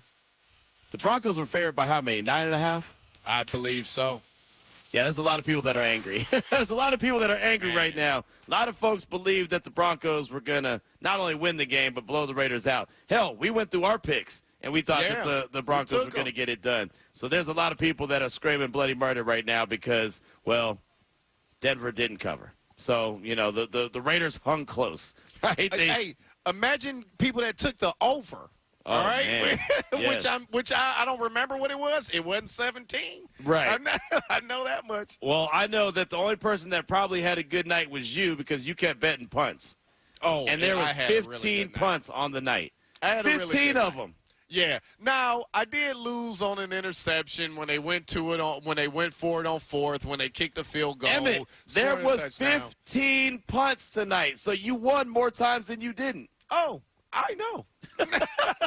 I know. I'm ready to go on Sunday. You know, that account is back up. I'm ready to have some fun on Sunday. There you go. There you go. Well, definitely had to show that love for somebody because, well, you know, somebody had to win in this rock fight that was a Broncos 10-7 win Thursday Night Football. Apparently, our very own Sister Sledge, she got some love earlier today, too, and probably very unexpected love for Sister Sledge. My understanding. I don't think this was getting love. I think it might have been. Hookup. Yeah, it sounds like you got the homeboy hookup, but the senior type discount? Yeah, go ahead, tell the story. Yeah, you got to explain what happened here. Yeah, so I went to, I stopped at Dunkin' Donuts on my way to work to get a coffee, like I always do, or I think it's just Dunkin' now, whatever they call it now. And I'm in line, and then, like, I step up, and this is, I mean, to be fair, it seems like they were having some issues with the cash register. Okay. And so, like, they're pressing buttons, and they're trying to get it to work for my card. And then, like, I'm looking, and they're like, okay, you can put your card in. And I see it, like, come across as senior on the cash register.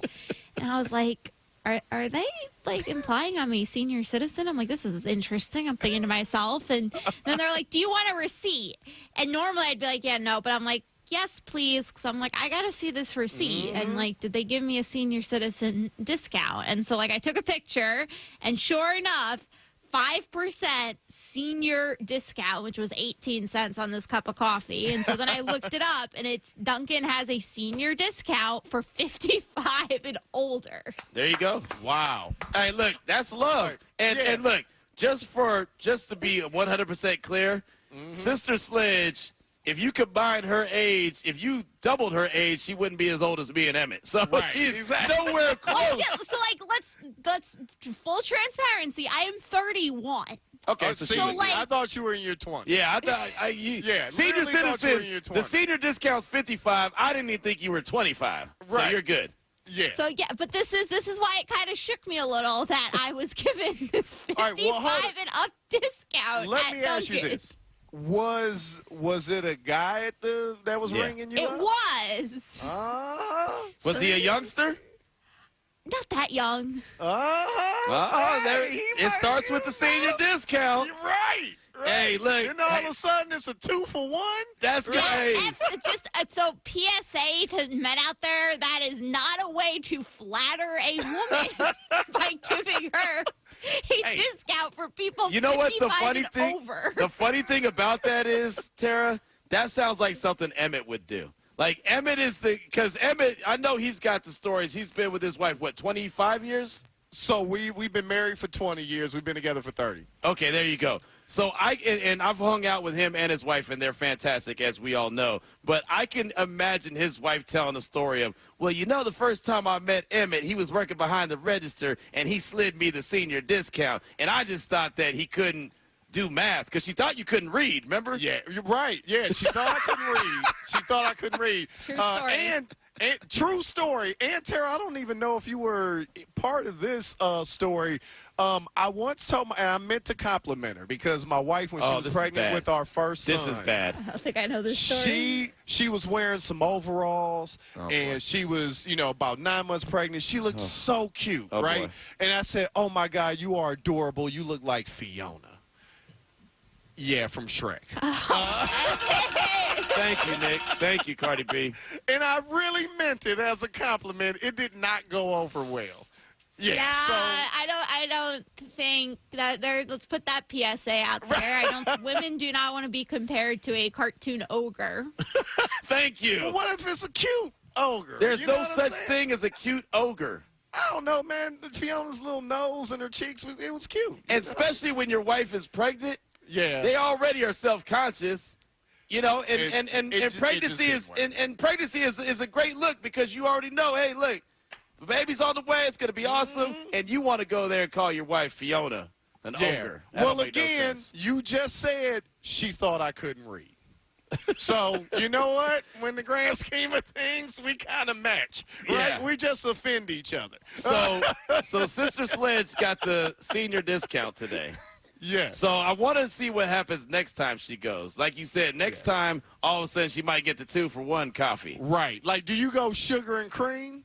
Just cream. Extra All right, just cream? Extra cream. You going to get extra cream. Good. No, she's going to get a coffee. And, on this day, they give out free donuts, too. Oh, yeah, some minis. You know what? Donut holes. Yeah, there you go. Do either of you two get senior discounts? Because you guys actually, a quick glance. Look, I just had a birthday, man. Hey, look, hey, Cardi B, that was a cold game, man. I'm close, though. I'm not there yet. I'm close. I'm 49. I officially turned 49 on Monday. But you know the good thing about that, Cardi? Black don't crack, brother. There it is. Talk to him. Talk to him. Q don't look a day over 30. I don't know. At all, brother. You don't look a day over 30. Now, it does gray, but it don't crack. Right. Evan Cohen called Emmett Blake Snell today on Twitter. He's been getting that for the last week and a half. I see it now. I'm still not seeing loving it. I'm still not. I mean, like it's the goatee. It's the okay, you have the yes. same goatee as Blake Snell. I just don't really see it beyond that. Yeah, I get that. Ever since the World Series, people have been constantly saying I look like Blake Snell, especially when I shave. I usually, got the madness going on. Not a beard, because I can't grow a beard. It's all patchy, but I get that a lot. That's like too, like, because it's the goatee, and like if you ever see me and my mom, like I am the spitting image of my mother. Like there is no, like, I look just like her. But like if people, like my dad and I have like the same like coloring still though, where like he has like the same brown hair and we both have light eyes, and so like if people will just know my dad and they'll see me, they'll be like, oh, you look just like your dad, and it's like, no, I don't.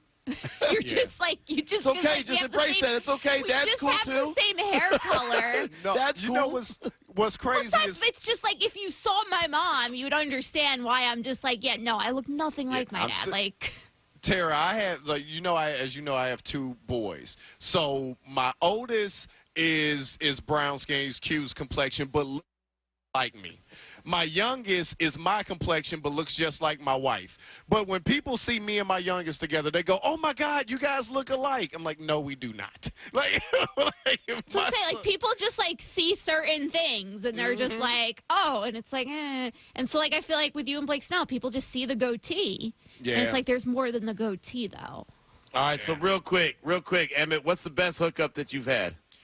Oh man, the best hookup. Yeah, real quick. He's like, oh, let me think about this. Well, I've endorsed some car dealerships that have hooked me up. But that was a service. I used to get every Saturday when I lived in Fresno, California. Me and Lil Q used to go to the barbershop and we got free haircuts. Free haircuts. Okay. I had to wait in line. It took me a while, but we'd always get our haircuts. We'll wait all day if it's free. There you go. Sister Sledge got the discount. She got the senior discount. I got the free haircuts. Y'all get Sports Center all night with Jim Basquill here on ESPN Radio. Football Sunday on ESPN Radio. Jackson pumps, throws back end zone, grab, caught, touchdown. Lamar Jackson leads the Baltimore Ravens into Minneapolis to face J.J. McCarthy and the Minnesota Vikings. Coverage begins Sunday at noon Eastern with kickoff at 1 Eastern on ESPN Radio. Do you have trouble getting in and out of the bathtub? Are you afraid you'll slip and fall entering or exiting a tub? Safe Step walk-in tubs can transform your bathtub from an area of concern to a calming refuge. Call them today at 1-800-731-4558 and save $1,600. Safe Step walk-in tubs and showers are proudly made in Tennessee and offer an ultra-low step-in, avoiding that difficult climb over a traditional bathtub wall. They also offer a variety of therapeutic benefits that may help soothe your aching muscles and joints, increasing your mobility, boosting your energy, and improving your sleep. Safe Step walk-in tubs are designed to easily fit your existing tub space and are often installed in as little as 1 day. Just dial 1-800-731-4558 today to save $1,600 and receive a free shower package. That's 1-800-731-4558 for a free no-obligation consultation and to save $1,600.